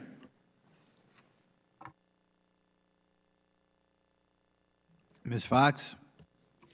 Thank you, Mr. Chairman, and I thank our witnesses for being here today. Mr. Garouche, in your sworn testimony, you state that the United States government has retrieved supposedly extraterrestrial spacecraft and other UAP-related artifacts. You go so far as to state that the U.S. is in possession of, quote, non-human spacecraft, end quote, and that some of these artifacts have circulated with defense contractors. Several other former military and intelligence officials have come forward with similar allegations, albeit in non-public settings. However, Dr. Sean Kirkpatrick, the director of AARO, previously testified before Congress that there has been, and I quote, no credible evidence thus far of extraterrestrial activity or of, quote, off-world technology brought to the attention of the office. To your knowledge, is that statement correct? It's not accurate. I believe Dr. Kirkpatrick mentioned he had about 30 individuals that have come to AARO thus far. A few of those individuals have also come to AARO that I also interviewed, Okay. and I know what they provided Dr. Kirkpatrick and their team. Okay. I was able to evaluate Okay, that information. I need to go on. Sure. But my understanding that his statement is accurate, came from a direct quote. And this contradiction is a perfect example of why we need to inject transparency into our government. And for another example, look no further than the pitiful response to the Chinese spy balloon debacle earlier this year. You may remember the mass confusion that ensued when the balloon was first spotted over Montana, 4 days after it first entered U.S. airspace over Alaska. The Biden administration's initial inability to address the object grew into a continuous series of embarrassments. After news of the balloon reached the mainstream media, we were assured that the balloon posed no threat to our security. However, after the balloon was allowed to transit the entire continental United States, fighter jets were scrambled off the coast of South Carolina to shoot it down. This flip-flopping and obfuscation caused needless confusion, fear, and panic across the country. It's my hope, Mr. Chairman, that this sort of confusion will not be repeated. We should investigate the extent to which elements of our government possess or do not possess information that is of critical value to the American people. We owe it to the citizens of this nation to make sure that our government is transparent and accountable. We must make sure that our government provides answers, and Congress must do its duty to solicit those answers. With that, Mr. Chairman, I yield back. Yeah, Mr. Frost. Thank you, Mr. Chairman. In 2022, NASA announced that it was commissioning an independent study team to examine UAPs. The NASA team is comprised of scientists across different fields, as well as former astronauts and pilots. In May, the independent study team held its first public meeting, which included the perspectives from NASA senior leaders, as well as perspectives from the Department of Defense and intelligence agencies. The NASA study team is also expected to release its first report pretty soon, and I think it's safe to say that we all eagerly await its results.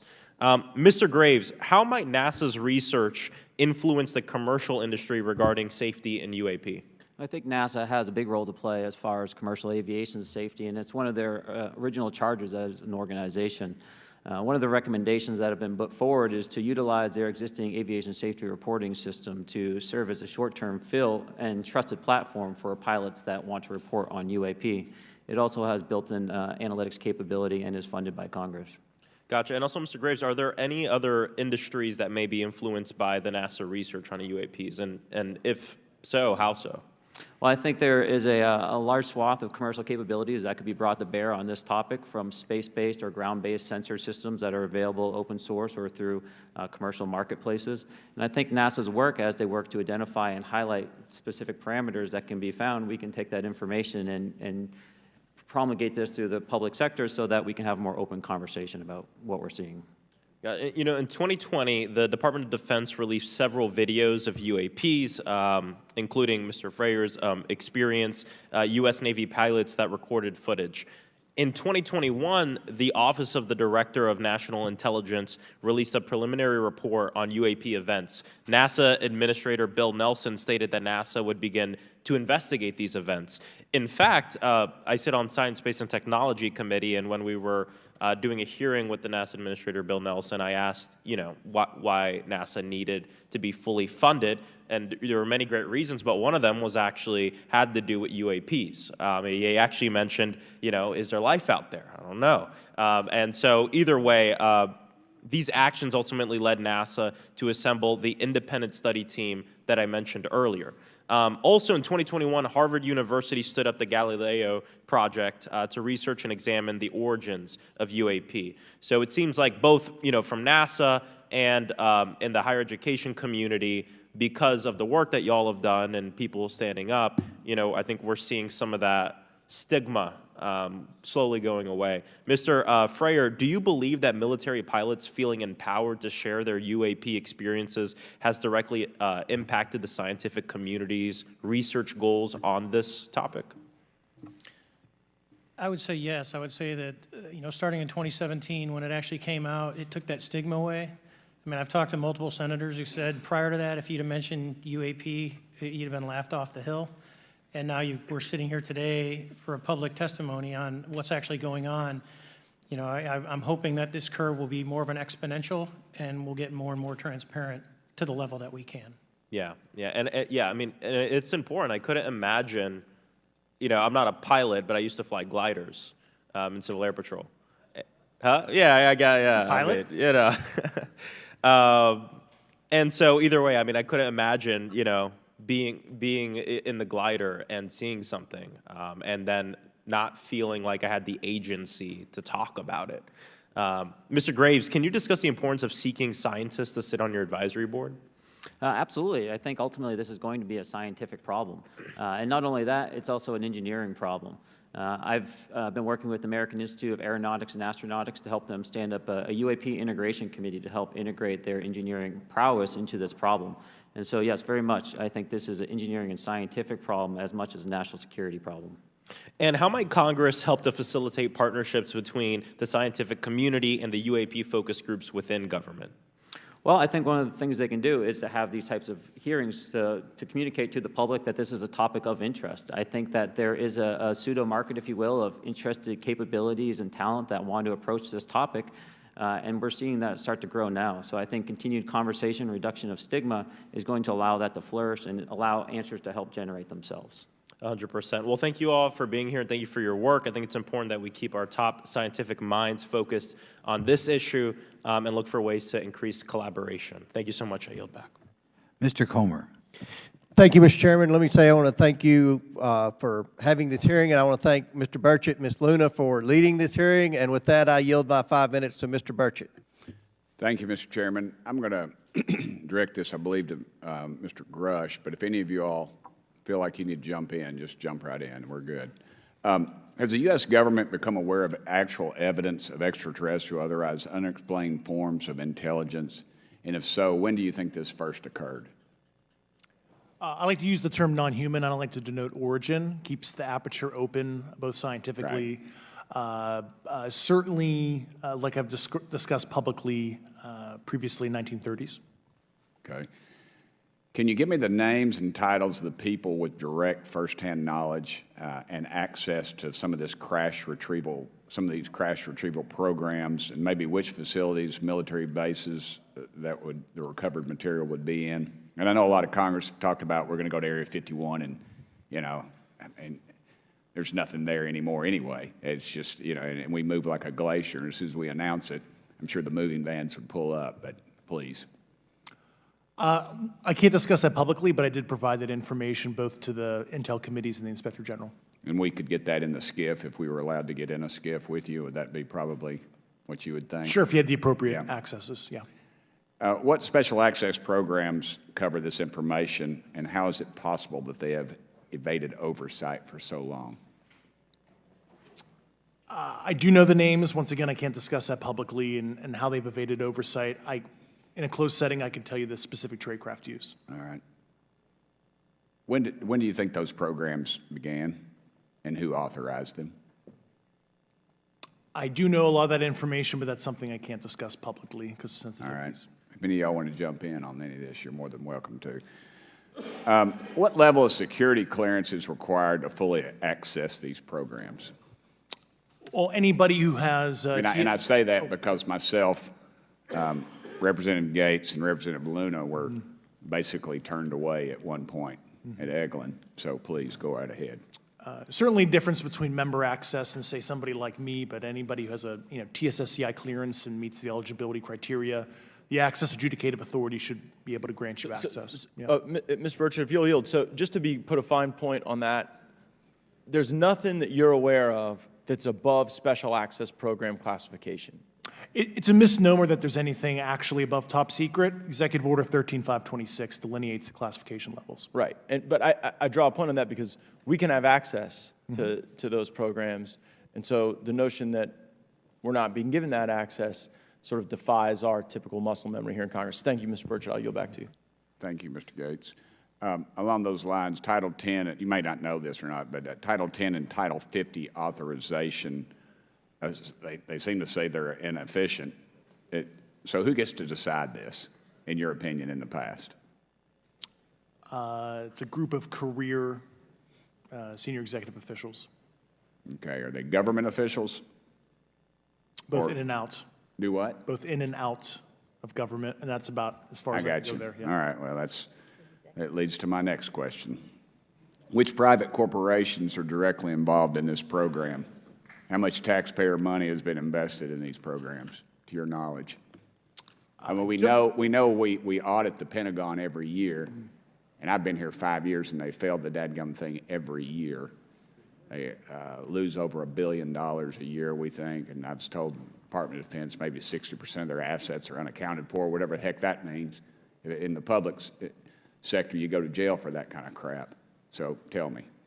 Yeah, I know when I'm $1 off of my DTS travel voucher, I get hammered, but it seems like it doesn't work the other way, If you sell over $600 worth of stuff on eBay, now you get a call from the IRS. So please, what corporations? Yeah, I don't know the specific metrics towards the end of your question. The specific corporations I did provide to the committees in specific divisions, and I spent 11 and a half hours with both Intel committees. So. Okay, has there been an active U.S. government disinformation campaign to deny the existence of unidentified aerial phenomena, and if so, why? I can't go beyond what I've already espoused publicly about that.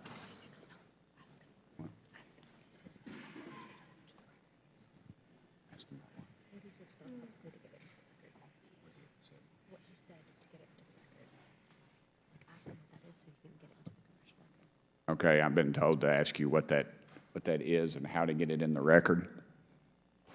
What have you stated publicly in your interviews for the congressional record?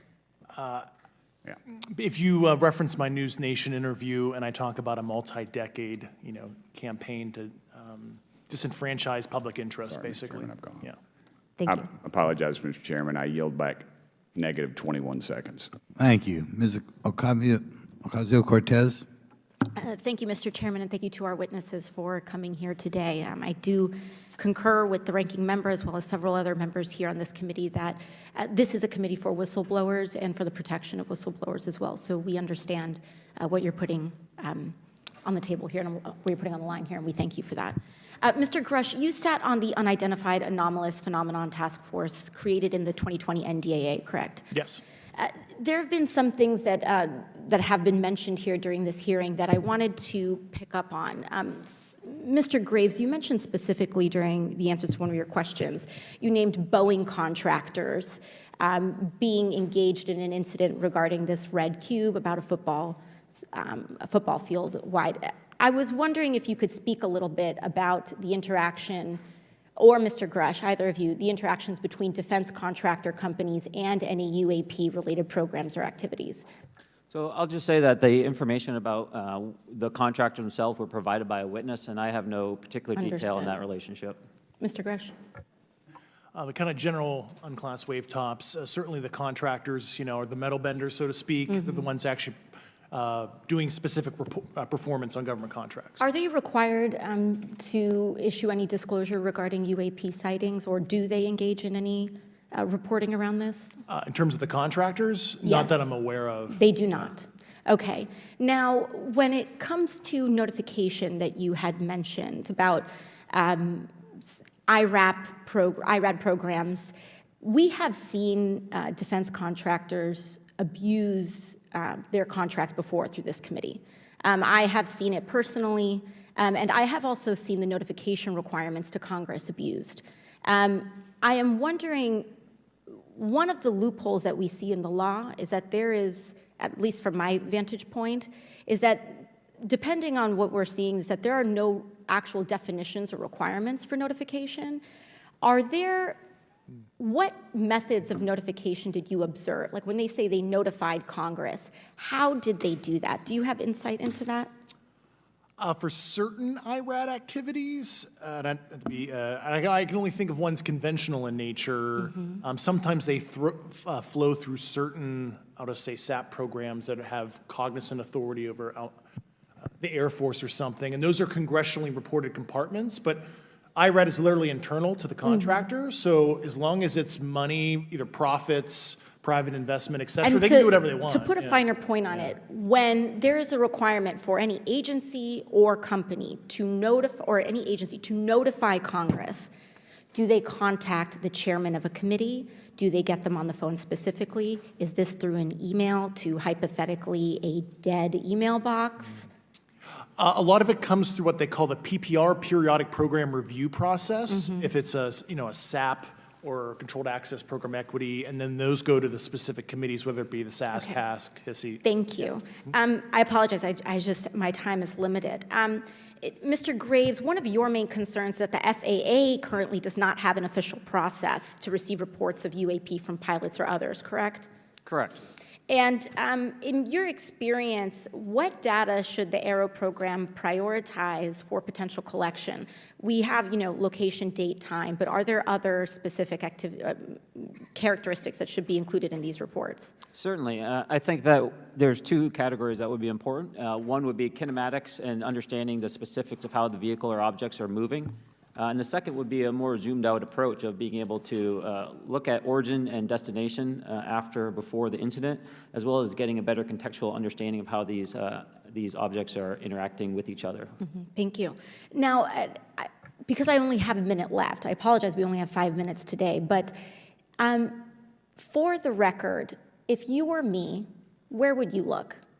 Titles, programs, departments, regions, if you could just name anything. And I put that as an open question to the three of you.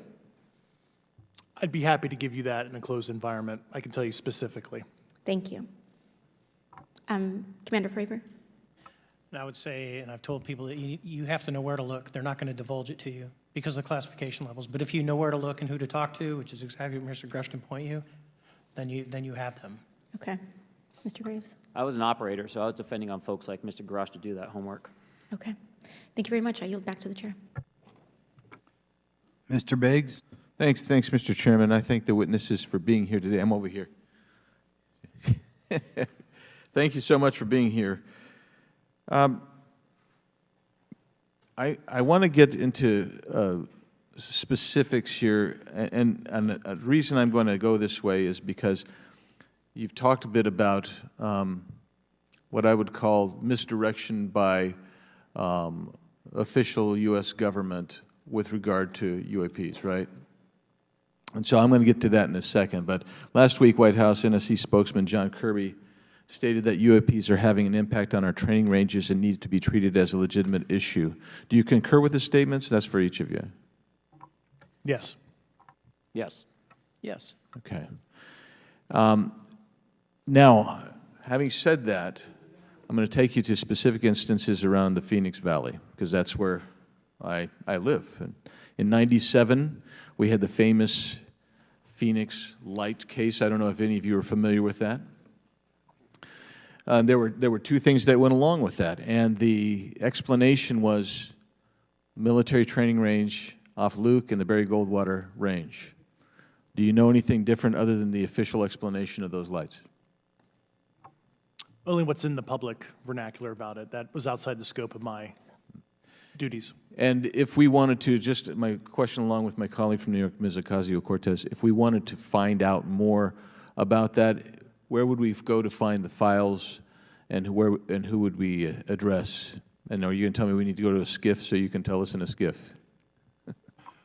I could potentially give you a vector on that. That specific case, I'm familiar with it in terms of public, but I give you a vector in closed environment, yeah. That would be good, thank you. So if it's true that UAPs are having an impact on training ranges, and this administration considers it to be a legitimate issue, what steps can Congress take to address training range impacts? And I say that having two very large training ranges in my state. And so we'll start with Mr. Graves and go on down the panel. Some of the initial procedures have been implemented, such as within the United States Navy, that have a range failure report that gathers information from pilots. I understand that a service-wide reporting mechanism is still pending. However, that would be a great next step, not only for gathering information, but for showing the troops that it is an acceptable topic and reducing the stigma.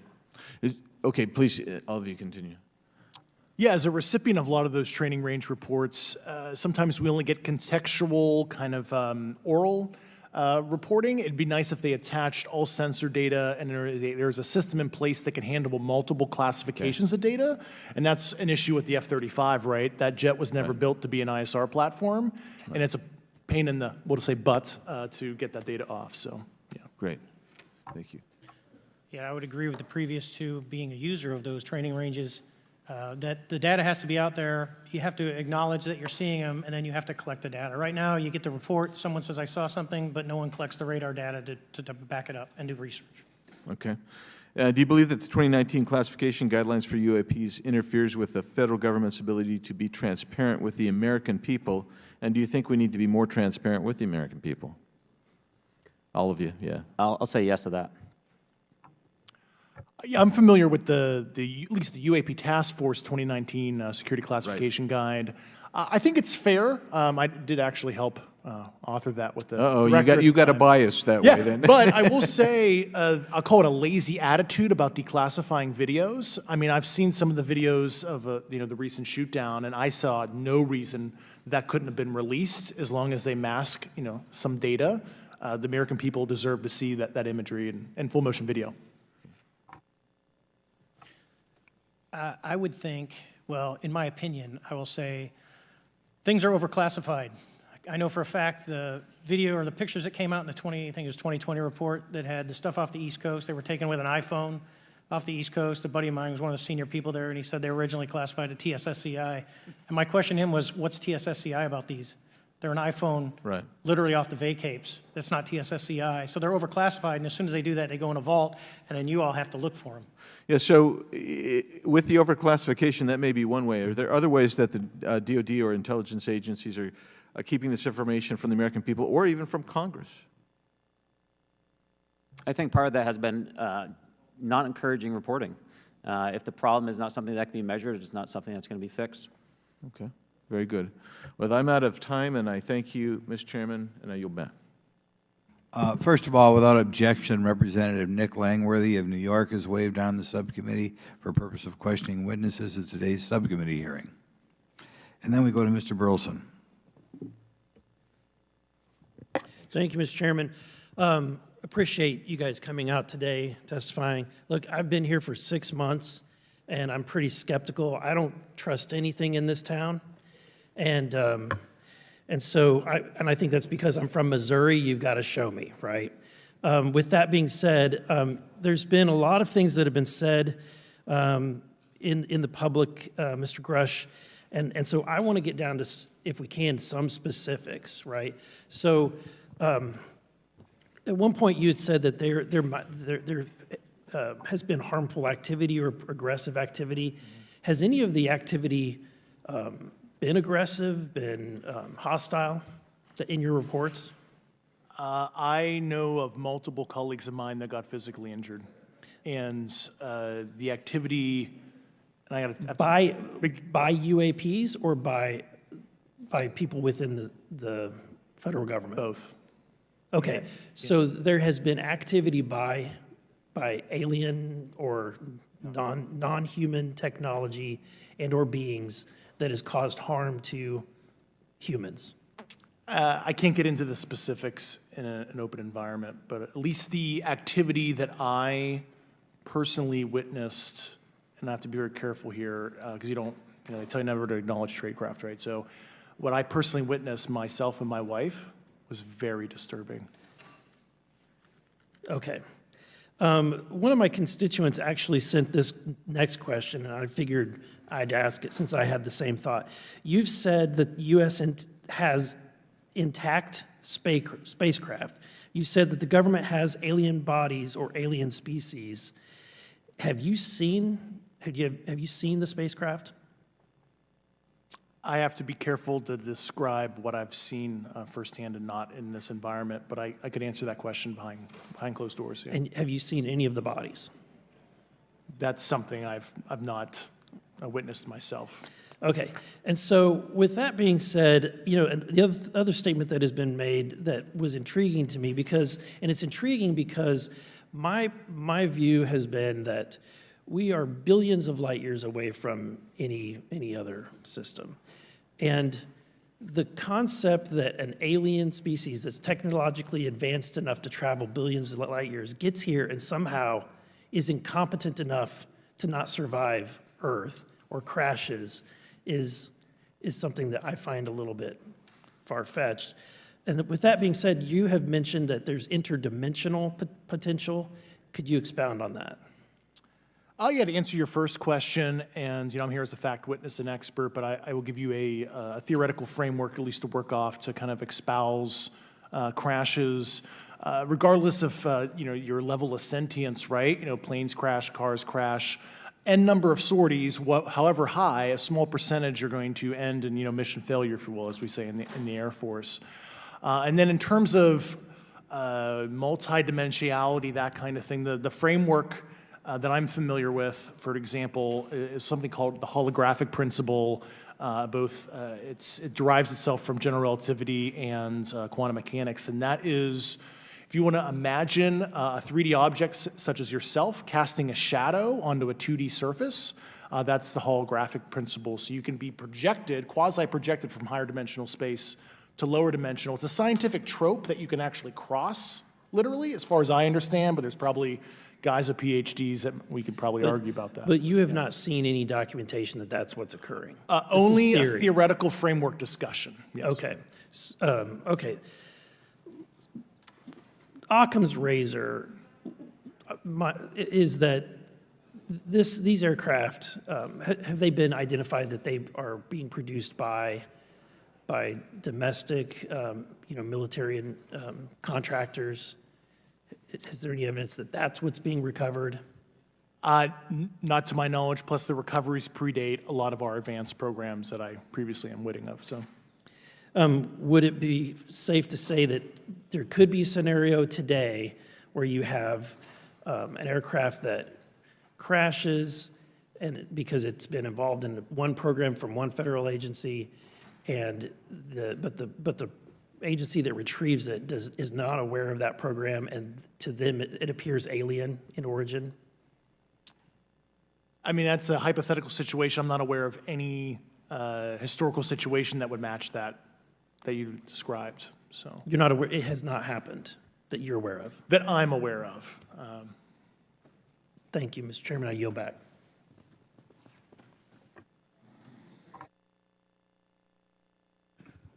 Several months ago, my office received a protected disclosure from Eglin Air Force Base indicating that there was a UAP incident that required my attention. I sought a briefing regarding that episode and brought with me Congressman Burchett and Congresswoman Luna. We asked to see any of the evidence that had been taken by flight crew in this endeavor and to observe any radar signature as well as to meet with the flight crew. We were not afforded access to all of the flight crew. And initially, we were not afforded access to images and to radar. Thereafter, we had a bit of a discussion about how authorities flow in the United States of America, and we did see the image. And we did meet with one member of the flight crew who took the image. The image was of something that I am not able to attach to any human capability, either from the United States or from any of our adversaries. And I'm somewhat informed on the matter, having served on the Armed Services Committee for 7 years, having served on the committee that oversees DARPA and advanced technologies for several years. When we spoke with the flight crew, and when he showed us the photo that he'd taken, I asked why the video wasn't engaged, why we didn't have a FLIR system that worked. Here's what he said. They were out on a test mission that day over the Gulf of Mexico. And when you're on a test mission, you're supposed to have clear airspace. Not supposed to be anything that shows up. And they saw a sequence of 4 craft in a clear diamond formation for which there is a radar sequence that I alone have observed in the United States Congress. One of the pilots goes to check out that diamond formation and sees a large floating, what I can only describe as an orb. Again, like I said, not of any human capability that I'm aware of. And when he approached, he said that his radar went down, he said that his FLIR system malfunctioned, and that he had to manually take this image from one of the lenses, and it was not automated in collection, as you would typically see in a test mission. So I guess I'll start with Commander Fravor. How should we think about the fact that this craft that was approached by our pilot had the capability of disarming a number of the sensor and collection systems on that craft? Well, I think this goes to that national security side, and you can go back through history of things showing up at certain areas and disabling our capabilities, which is disheartening. And for us, I mean, like I said, it completely disabled the radar on the aircraft when it tried to do it, and the only way we could see it is passively, which is how he got that image. So I think that's a concern on what are these doing, not only how do they operate, but their capabilities inside to do things like this. And how should we think about 4 craft moving in a very clear formation, equidistant from one another, in a diamond? In all of the phenomenon, perhaps, Mr. Grave, that you've analyzed, have we ever seen multiple craft in a single formation? I have one particular case, and that was during the gimbal incident. The recording on the AT FLIR system shows a single object that rotates. You hear the pilots refer to a fleet of objects that is not visible on the FLIR system, and that was something that I witnessed during the debrief as part of the radar data on the situational awareness page.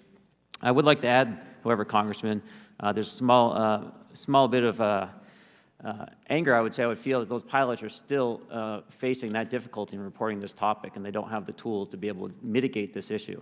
It just goes to show how serious this is and why this is such an important issue for our pilots and for our nation. It was stated explicitly to me by these test pilots that if you have a UAP experience, the best thing you can do for your career is forget it and not tell anyone. Because any type of reporting, either above the surface or below the surface, does have a perceived consequence to these people, and that is a culture we must change if we want to get to the truth. Mr. Chairman, I would observe that perhaps as we move forward from this hearing, there are some obvious next steps. Every person watching this knows that we need to meet with Mr. Grush in a secure, compartmentalized facility so that we can get fulsome answers that do not put him in jeopardy and that give us the information we need. Second, I would suggest that the radar images that were collected of this formation of craft out of Eglin Air Force Base, and specifically the actual image taken by the actual flight crew that we can actually validate, be provided to the committee, subpoenaed if necessary, so that we're able to track how to get this type of reporting and analysis done in a more fulsome way. That would be my recommendation, humbly, as a guest here of the Fine Oversight Committee. I yield back. Ms. Mays. Thank you, Mr. Chairman, and good morning to our witnesses who are testifying today. I want to thank each of you for being here to discuss a topic of grave importance to our national security. Earlier this year, a Chinese spy balloon was shot down off the coast of my home state of South Carolina. Since the Roswell incident in 1947, many Americans have wondered about the dangers of unknown objects crisscrossing our skies. Whether these are UAPs or weather phenomena, advanced technology from American allied or enemy forces, or something more out of this world. So my first question, I have several questions, and if we can just be quick on these first two, I'm going to ask each of you the same question, and then I'll get to each of you individually. The first one, when you reported your experiences with a UAP, did any of you face any repercussions with your superiors, yes or no? No. No. I've actually never seen anything personally, believe it or not. So. All right. And then do you believe there's an active disinformation campaign within our government to deny existence of UAPs, yes or no? I don't have an answer to that. As previously stated publicly, yes. I think previously with like Project Blue Book, yes, but currently I don't speak for the United States government. Okay, thank you. I have a few questions for Mr. Graves. What percentage of UAP sightings, in your belief, go unreported by our pilots? This is an approximation based off of my personal experience speaking with a number of pilots, but I would estimate we're somewhere near 5% reporting, perhaps. So like 95% basically don't report seeing UAPs. That's just my personal estimate. In the incident off Virginia Beach, do you believe the Navy took the danger to your aircraft seriously after it was reported? Absolutely. A few questions for Mr. Favor. As an expert naval aviator, have you ever seen an object that looked and moved like the Tic Tac UAP? No. Did the Tic Tac UAP move in such a way that defied the laws of physics? The way we understand them, yes. Many dismiss UAP reports as classified weapons testing by our own government, but in your experience as a pilot, does our government typically test advanced weapon systems right next to multi-million-dollar jets without informing our pilots? No, we have test ranges for that. It took over 15 years for your encounter with the Tic Tac to be declassified. Do you feel there was a good reason to prevent lawmakers from having access to this footage? No, I just think it was ignored when it happened, and it just sat somewhere in a file. Never got reported. In a drawer. It happens a lot up here. Shocker. Mr. Grush, a couple of questions for you too, sir, this morning. What percentage of UAPs do you feel are adequately investigated by the U.S. government, of the 5% that are reported? I can only speak for my personal leadership over at NGA. I tried to look at every report that came through that I could triage. So. Do you believe that officials at the highest levels of our national security apparatus have unlawfully withheld information from Congress and subverted our oversight authority? There are certain elected leaders that had more information that I'm not sure what they've shared with certain Gang of Eight members or et cetera, but certainly I would not be surprised. Okay. You've stated that the government is in possession of potentially non-human spacecraft. Based on your experience and extensive conversations with experts, do you believe our government has made contact with intelligent extraterrestrials? Something I can't discuss in public setting. Okay, I can't ask when you think this occurred. If you believe we have crashed craft, stated earlier, do we have the bodies of the pilots who piloted this craft? As I've stated publicly already in my News Nation interview, biologics came with some of these recoveries, yeah. Were they, I guess, human or non-human biologics? Non-human, and that was the assessment of people with direct knowledge on the program I talked to that are currently still on the program. And was this documentary evidence, this video, photos, eyewitness? Like, how would that be determined? The specific documentation I would have to talk to you in a skiff about. Gotcha. Yeah. Okay. So, and you may or may not be able to answer my last question, and maybe we get into a skiff at the next hearing that we have, but who in the government, either what agency, sub-agency, what contractors, who should be called into the next hearing about UAPs, either in a public setting or even in a private setting? And you probably can't name names, but what agencies or organizations, contractors, et cetera, do we need to call in to get these questions answered, whether it's about funding, what programs are happening, and what's out there? I can give you a specific cooperative and hostile witness list of specific individuals that were in those. And how soon can we get that list? I'm happy to provide that to you after the hearing. Super. Thank you. And I yield back. Okay, now we have Mr. Langworthy. Is he here? Okay. Thank you very much. I'd like to thank all of the witnesses for being here today to discuss this very unique topic. And I'd like to jump right into my questions, if you don't mind. Commander Fravor, can you briefly describe your background? Yeah, I was an enlisted Marine, Naval Academy graduate, Navy, flew for 18 years, got a master's from University of Houston, and I've worked in the private sector for the last, 16 years, 17 years. I do a lot of defense work. So. Really gold-plated credentials. Commander Fravor, we have all seen the floating Tic Tac video that you engaged with on November 14th, 2004. Can you briefly talk about why you were off the coast of San Diego that day? Yeah, we were at a workup with all the battle groups, so we integrate the ships with the carrier, the air wing with the carrier, and we start working. So we were doing an air-to-air defense to hone not only our skills, but those of the USS Princeton when they had been tracking them for 2 weeks. The problem was that there was never manned aircraft airborne when they were tracking them, and this was the first day, and unfortunately, we were the ones airborne and went and saw it. Do you remember the weather that day? Was it cloudy or windy or anything out of the ordinary on the Pacific coast? It was actually, if you're familiar with San Diego, it was a perfect day, light winds, no whitecaps, clear skies, not a cloud. It was, for flying, it was the best. Now, is it true that you saw, in your words, a 40-foot flying tic-tac-shaped object? That's correct. Or for some people that can't know what a tic-tac is, it's a giant flying propane tank. Fair enough. Did this object come up on radar or interfere with your radar or the USS Princeton? The Princeton tracked it, the Nimitz tracked it, the E-2 tracked it. We never saw it on our radars. Our fire control radars never picked it up.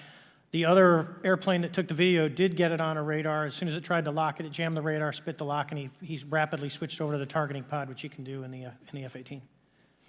From what you saw that day and what you've seen on video, did you see any source of propulsion from the flying object, including on any potential thermal scans from your aircraft? No, there's none. There's no IR plume coming out, and Chad, who took the video, went through all the EO, which is black and white TV, and the IR modes, and there's no visible signs of propulsion. It's just sitting in space at 20,000 feet.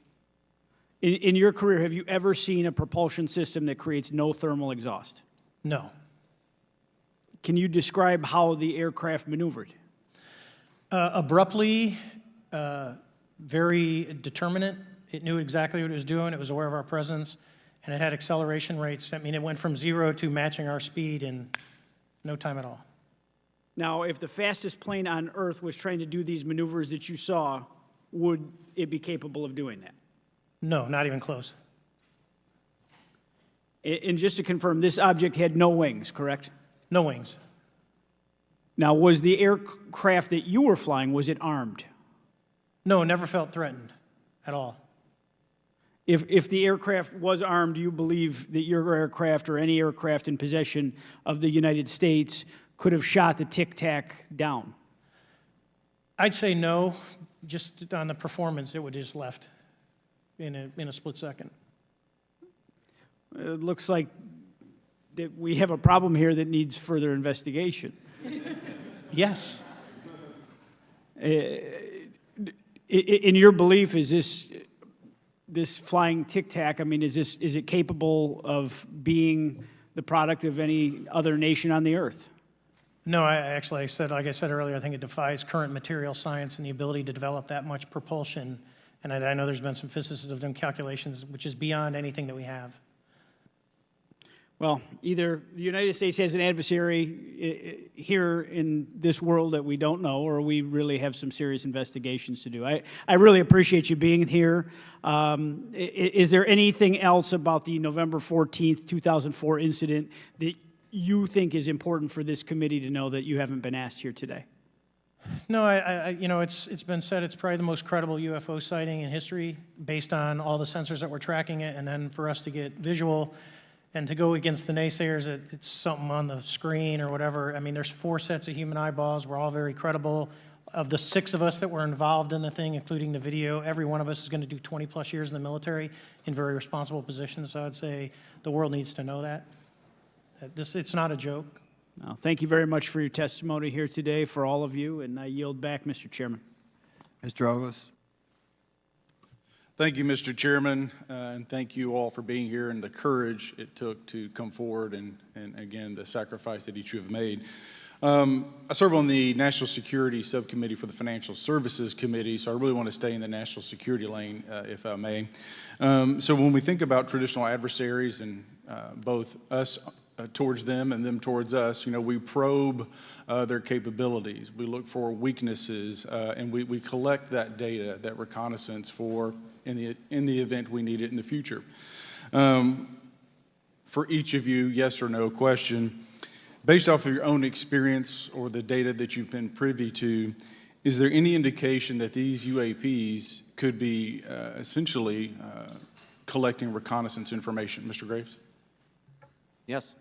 Mr. Grush? Fair assessment, yeah. Mr. Fravor? Very possible. Again, in the national security vein, is it possible that these UAPs would be probing our capabilities? Yes or no, Mr. Graves? Yes. Grush? Yes. Fravor? Definitely. Is it possible that these UAPs are testing for vulnerabilities in our current systems? Yes. Yes. Possible. Do you feel, based off of your experience and the information that you've been privy to, that these UAPs provide an existential threat to the national security of the United States? Mr. Graves? Potentially. Yes, sir, potentially. Same answer, potentially. Yeah, I'd say Fravor? definitely, potentially. Mr. Graves and Fravor, in the event that your encounters had become hostile, would you have had the capability to defend yourself, your crew, your aircraft? Absolutely not. Sir? No. Is, based off of the information that you've been privy to, is there any indication that these UAPs are interested in our nuclear technology and capabilities? Yes. By external observation, sure, that could be a fair assessment, yeah. Yes. Is there any indication that the Department of Energy is involved in UAP data collection and housing? I don't have an answer. I can't confirm or deny that in a public setting. And could you do it in a secure setting? Yes. Mr. Fravor? No, I don't know. Mr. Chairman, I think I'm the last member to go, but there clearly is a threat to the national security of the United States of America. As members of Congress, we have a responsibility to maintain oversight and be aware of these activities so that, if appropriate, we take action. I would encourage the chairman to demand that we have any and all, but in particular Mr. Grush, talk to us in a skiff. And if that access is denied, I will personally volunteer to initiate the Holman Rule against any personnel or any program or any agency that denies access to Congress. Mr. Chairman, with that, I will yield the remainder of my time to my fellow colleague from Tennessee, Mr. Burchett. Thank you, Mr. Chairman. Thank you, Mr. Ogles, for the great questions, brother. Mr. Grush, I might have asked this before, but I want to make sure. Do you have any personal knowledge of someone who's possibly been injured working on legacy UAP reverse engineering? Yes. Okay. How were they injured? Is it something like a radioactive type situation or something we didn't understand? I've heard people talk about Havana syndrome type incidences. What was your recollection of that? I can't get into specifics, but you can imagine assessing an unknown unknown. There's a lot of potentialities you can't fully prepare for. How do you think we ought to handle UAP whistleblower complaints like yours in the future? Yeah, there was some issue with mine. So, PPD 19 process, it goes to the Intel committees, either through PPD 19 or ICD 120. There's not a good way for the Intelligence Community Inspector General to provide that to other committees. And I asked my information to be sent to the House and Senate Armed Services Committee because there are Title X equities at play, but there was no smooth process to do so. Yeah. It's a trash can. Are you aware of any individuals that are participating in reverse engineering programs for non-terrestrial craft? Personally, yes. Do you know any that would be willing to testify if there were protections for them? Certainly closed door and assurances that breaking their NDA, they're not going to get administratively punished for so. Yeah. I yield, Mr. Chairman. Thank you. I'm going to do something a little bit out of the ordinary here. We're going to give 3 people a chance at an additional 3 minutes. So Mr. Burchett, do you want to keep going? Why don't you come back to me, Mr. Chairman? Ms. Luna, if she's on, is she on that list? Sure. Chairman, I'd like to submit for the record an article by News Nation, and it follows Mr. Grush's full interview for the record. Without objection. Thank you. Mr. Grush, why is it that you refer to the phenomenon as non-human intelligence? Why deviate from the basis of extraterrestrial life? I think the phenomenon is very complex, and I like to leave an open mind analytically to specific origin. When you say specific origin, are you referring, can you elaborate on that for those that might not? If it's a traditional extraterrestrial origin or something else that we don't quite understand from either a biological or astrophysics perspective, yeah, I just like to keep an open mind on what it could be, yeah. Okay, and referring to your News Nation interview, you had referenced specific treaties between governments. Article 3 of the Nuclear Arms Treaty with Russia identifies UAPs. It specifically mentions them. To your knowledge, are there safety measures in place with foreign governments or other superpowers to avoid an escalatory situation in the event that a UAP malevolent event occurs? Yeah, you're referring to actual public treaty in the UN Register. It's funny you mentioned that. Yeah, the Agreement on Measures to Reduce the Risk of Outbreak of Nuclear War signed in 1971. Unclassified treaty publicly available. And if you cite the George Washington University National Security Archives, you will find the declassified in 2013 specific provisions in the specific red line flash message traffic with the specific codes pursuant to Article 3 and Article, also Situation 2, which is in the previously classified NSA archive. What I would recommend, and I tried to get access, but I got a wall of silence at the White House, was those specific incidents when those message traffic was used. I think some scholarship on that would open the door to a further investigation using those publicly available information. Thank you. And then my last question with 51 seconds remaining.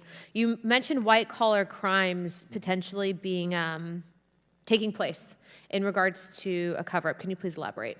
I have concerns based on the interviews I conducted under my official duties of potential violations of the Federal Acquisition Regulations, the FAR. Thank you very much, Chairman. I yield the remainder of my time. Okay, we'll go to Mr. Raskin for 3 minutes. Thanks, Mr. Chair, and I thank the witnesses for their endurance and service today. Mr. Fravor, you've described your episode in detail now, and you call it the most credible UFO sighting in history. But I wonder, was this the first time that you encountered a UFO or a UAP in 2004? Yes. And what was your general attitude or perspective on the UFO discussion before that happened? I never felt that we were alone with all the planets out there, but I wasn't a UFO person. I wasn't watching History Channel and MUFON and all that. And have you had experiences or encounters since that happened? No.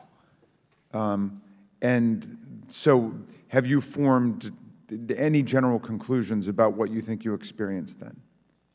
Yes. I think what we experienced was, like I said, well beyond the material science and the capabilities that we had at the time, that we have currently, or that we're going to have in the next 10 to 20 years. Very good. Mr. Grush, you've been able to answer in great detail on certain questions, and then other things you say you're not able to respond to. Can you just explain where you're drawing the line and what's the basis for that? Yeah, based on my DOPSR security review and what they've determined that is unclassified. I see. So you're answering any questions that just call upon your knowledge of unclassified questions, but anything that relates to classified matters you're not commenting on in this context? In an open session, but happy to participate in a closed session at the right level, yeah. Okay. And Mr. Graves, you've said that there are dozens of fellow pilots, military pilots. Are there also commercial pilots who've encountered the same kind of sightings that you described before? They are similar. Commercial pilots have less range and less sensors to be able to reach out and look for objects over wide swaths of airspace. And so pilots are seeing them, commercial pilots are seeing them, and they're typically closer, and the range of what they're seeing is pretty large. What is the most vivid, concrete sighting with the naked eye of the objects that you described before, the cube-like objects? Certainly. I think the most vivid sighting of that would have been near midair that we had at the entrance to our working area. One of these objects was completely stationary at the exact entrance to our working areas, not only geographically but also at altitude. So it was right where all the jets are going, essentially, on the eastern seaboard. The two aircraft flew within about 50 feet of the object, and that was a very close visual sighting. And you were in one of the aircraft? I was not. I was there when the pilot landed. He canceled the mission after, and I was there. He was in the ready room with all his gear on, with his mouth open, and I asked him what the problem was, and he said he almost hit one of those darn things. He said he was 50 feet away from it? Yes, sir. And his description of the object was consistent with the description you gave us before? A dark gray or a black cube inside of a clear sphere. Inside of a clear sphere? Yes. And with no self-evident propulsion system? No wings, no IR energy coming off of the vehicle, nothing tethering it to the ground, and that was primarily what we were experiencing out there. I'm over time. Thank you very much for your service, and I yield back to Mr. Chairman. Very good. Mr. Burchett? Thank you, Mr. Chairman. This is for all three of y'all, starting with Mr. Graves. Why did you come forward on this issue? I came forward because I felt that my colleagues did not have a way to mitigate this safety threat, and I wanted to help them. I was trained as an aviation safety officer by the Navy, and this it just felt right. I felt like I had to help the folks that were still flying and dealing with this. Mr. Grush? Purely a sense of duty. I first swore an oath when I was a cadet 18 years ago, and I still uphold that even out of the uniform. Commander? I was pestered by a friend, and I asked why, and he said, "You're the one person that they can't discredit, and you'll add credibility to the New York Times article." And so after about 6 times, I said, "Okay." Honest. Yeah. This town isn't made, unfortunately, by people like y'all. We thank y'all. And I do want to also thank the people in the audience and the people that are watching this that can't be, people all over the world that have kept this issue alive. You've endured criticism and derogatory remarks, and we're trying to get to the bottom of it. And so God bless y'all. Thank y'all so much. We really appreciate you guys and gals.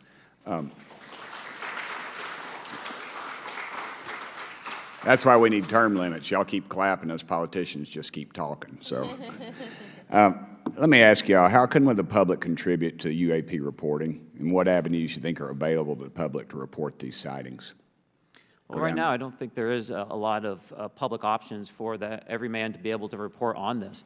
I think even for professionals that have sensor data that are seeing these on a regular basis, they're still hesitant to come forward. And so for the general public, I think encouraging the conversations that we're having today, looking for technology solutions that can be distributed so that objective data can be gathered is the first place to go. Mr. Grush? I'll just touch on the whistleblower side of it. I do encourage, current and former military, intelligence community, and industry contractors to come forward in a legal way, either through the IC or DoD or whatever the cognizant IGs are, to lead, join me in this discussion. Commander, and I guess I should say this for the record. My daddy was United States Marine Corps, 1st Marine Division, so. Hoorah. Yes, sir. He was old school, him and Chesty Puller on Peleliu, so thank you, wow. brother. Wow. Yes, sir. I'm not anything like my daddy. He was incredible. I'm very mediocre, to say the least, but go ahead. You seem to be doing fine. Yeah. For me, I was an accident investigator, so the biggest thing that you learn, and I think that witnesses need to do is, one, don't try and make the fish bigger than it was. Stick to the facts, write it down, and don't speculate what you think it is because it will sway your decision. Just write the facts down. We can get all the facts together and we can start to investigate and get a real honest story instead of it was this big. Thank you all, and I want to thank everybody. We made history today. Mr. Chairman, I yield. Thank you much, Mr. Garcia. Thank you. I know now we're going to be making some closing remarks, and so I just wanted to say a few things. First, to our witnesses, I want to thank all of you for being here with us today. I know that it takes a lot of courage. You're telling really important information to this committee, and I just want to thank you also for all three of you, your service to our country. I also want to just note that today's hearing was both important but also serious, and I want to thank our subcommittee chairman, Mr. Grothman, I think for running a very fair and substantive hearing. I do want to thank the committee staff on both sides for the amount of work that it took to put this hearing in place, and certainly to all the members that have been involved in this issue prior to the hearing. I also want to note for our witnesses and for the public that I'm a freshman member of Congress, and I've only been here for 7 months, but this is by far the most bipartisan conversation and discussion that I have seen happen in the Congress. And I think that a topic of this significance as it relates to our national security, as it relates to information that we're trying to gather for the American public, does bring people together, and I think that's been really great to see. I think it's also important to note for the public, today in our hearing, we had on our side also both our full ranking member, which is Mr. Raskin, and our vice ranking member, which is Ms. Ocasio-Cortez, both here at our hearing. I think it shows the importance and seriousness that our side of the aisle is taking to this important hearing, but also to the broader issue as it relates to working with our Republican counterparts on this committee. I want to additionally add that I think it's really important that we have and continue these discussions and these hearings. Clearly, there's a lot of information that we don't know, but it's also very clear that we have to continue our investigation and accountability on asking the right questions and ensuring that they're part of the public record. One thing that was important today is some folks might wonder, why are we asking questions that might already be out there or that have been asked before? It's important that they're asked and put into the public record as it relates to this committee. And so I want to thank you for, answering some questions multiple times. I know, not just in maybe meetings you had with some members, but also here in the public. Let me also just add an additional note that it's important also that our friends in the media and those that are not just reporting on this hearing, but that have reported on this topic and that may in the future, the media has an important role in this process. And it's very important that the media engages, does independent investigation, and reports on not just what happened today, but what they see independently as what is happening around UAPs in the broader community.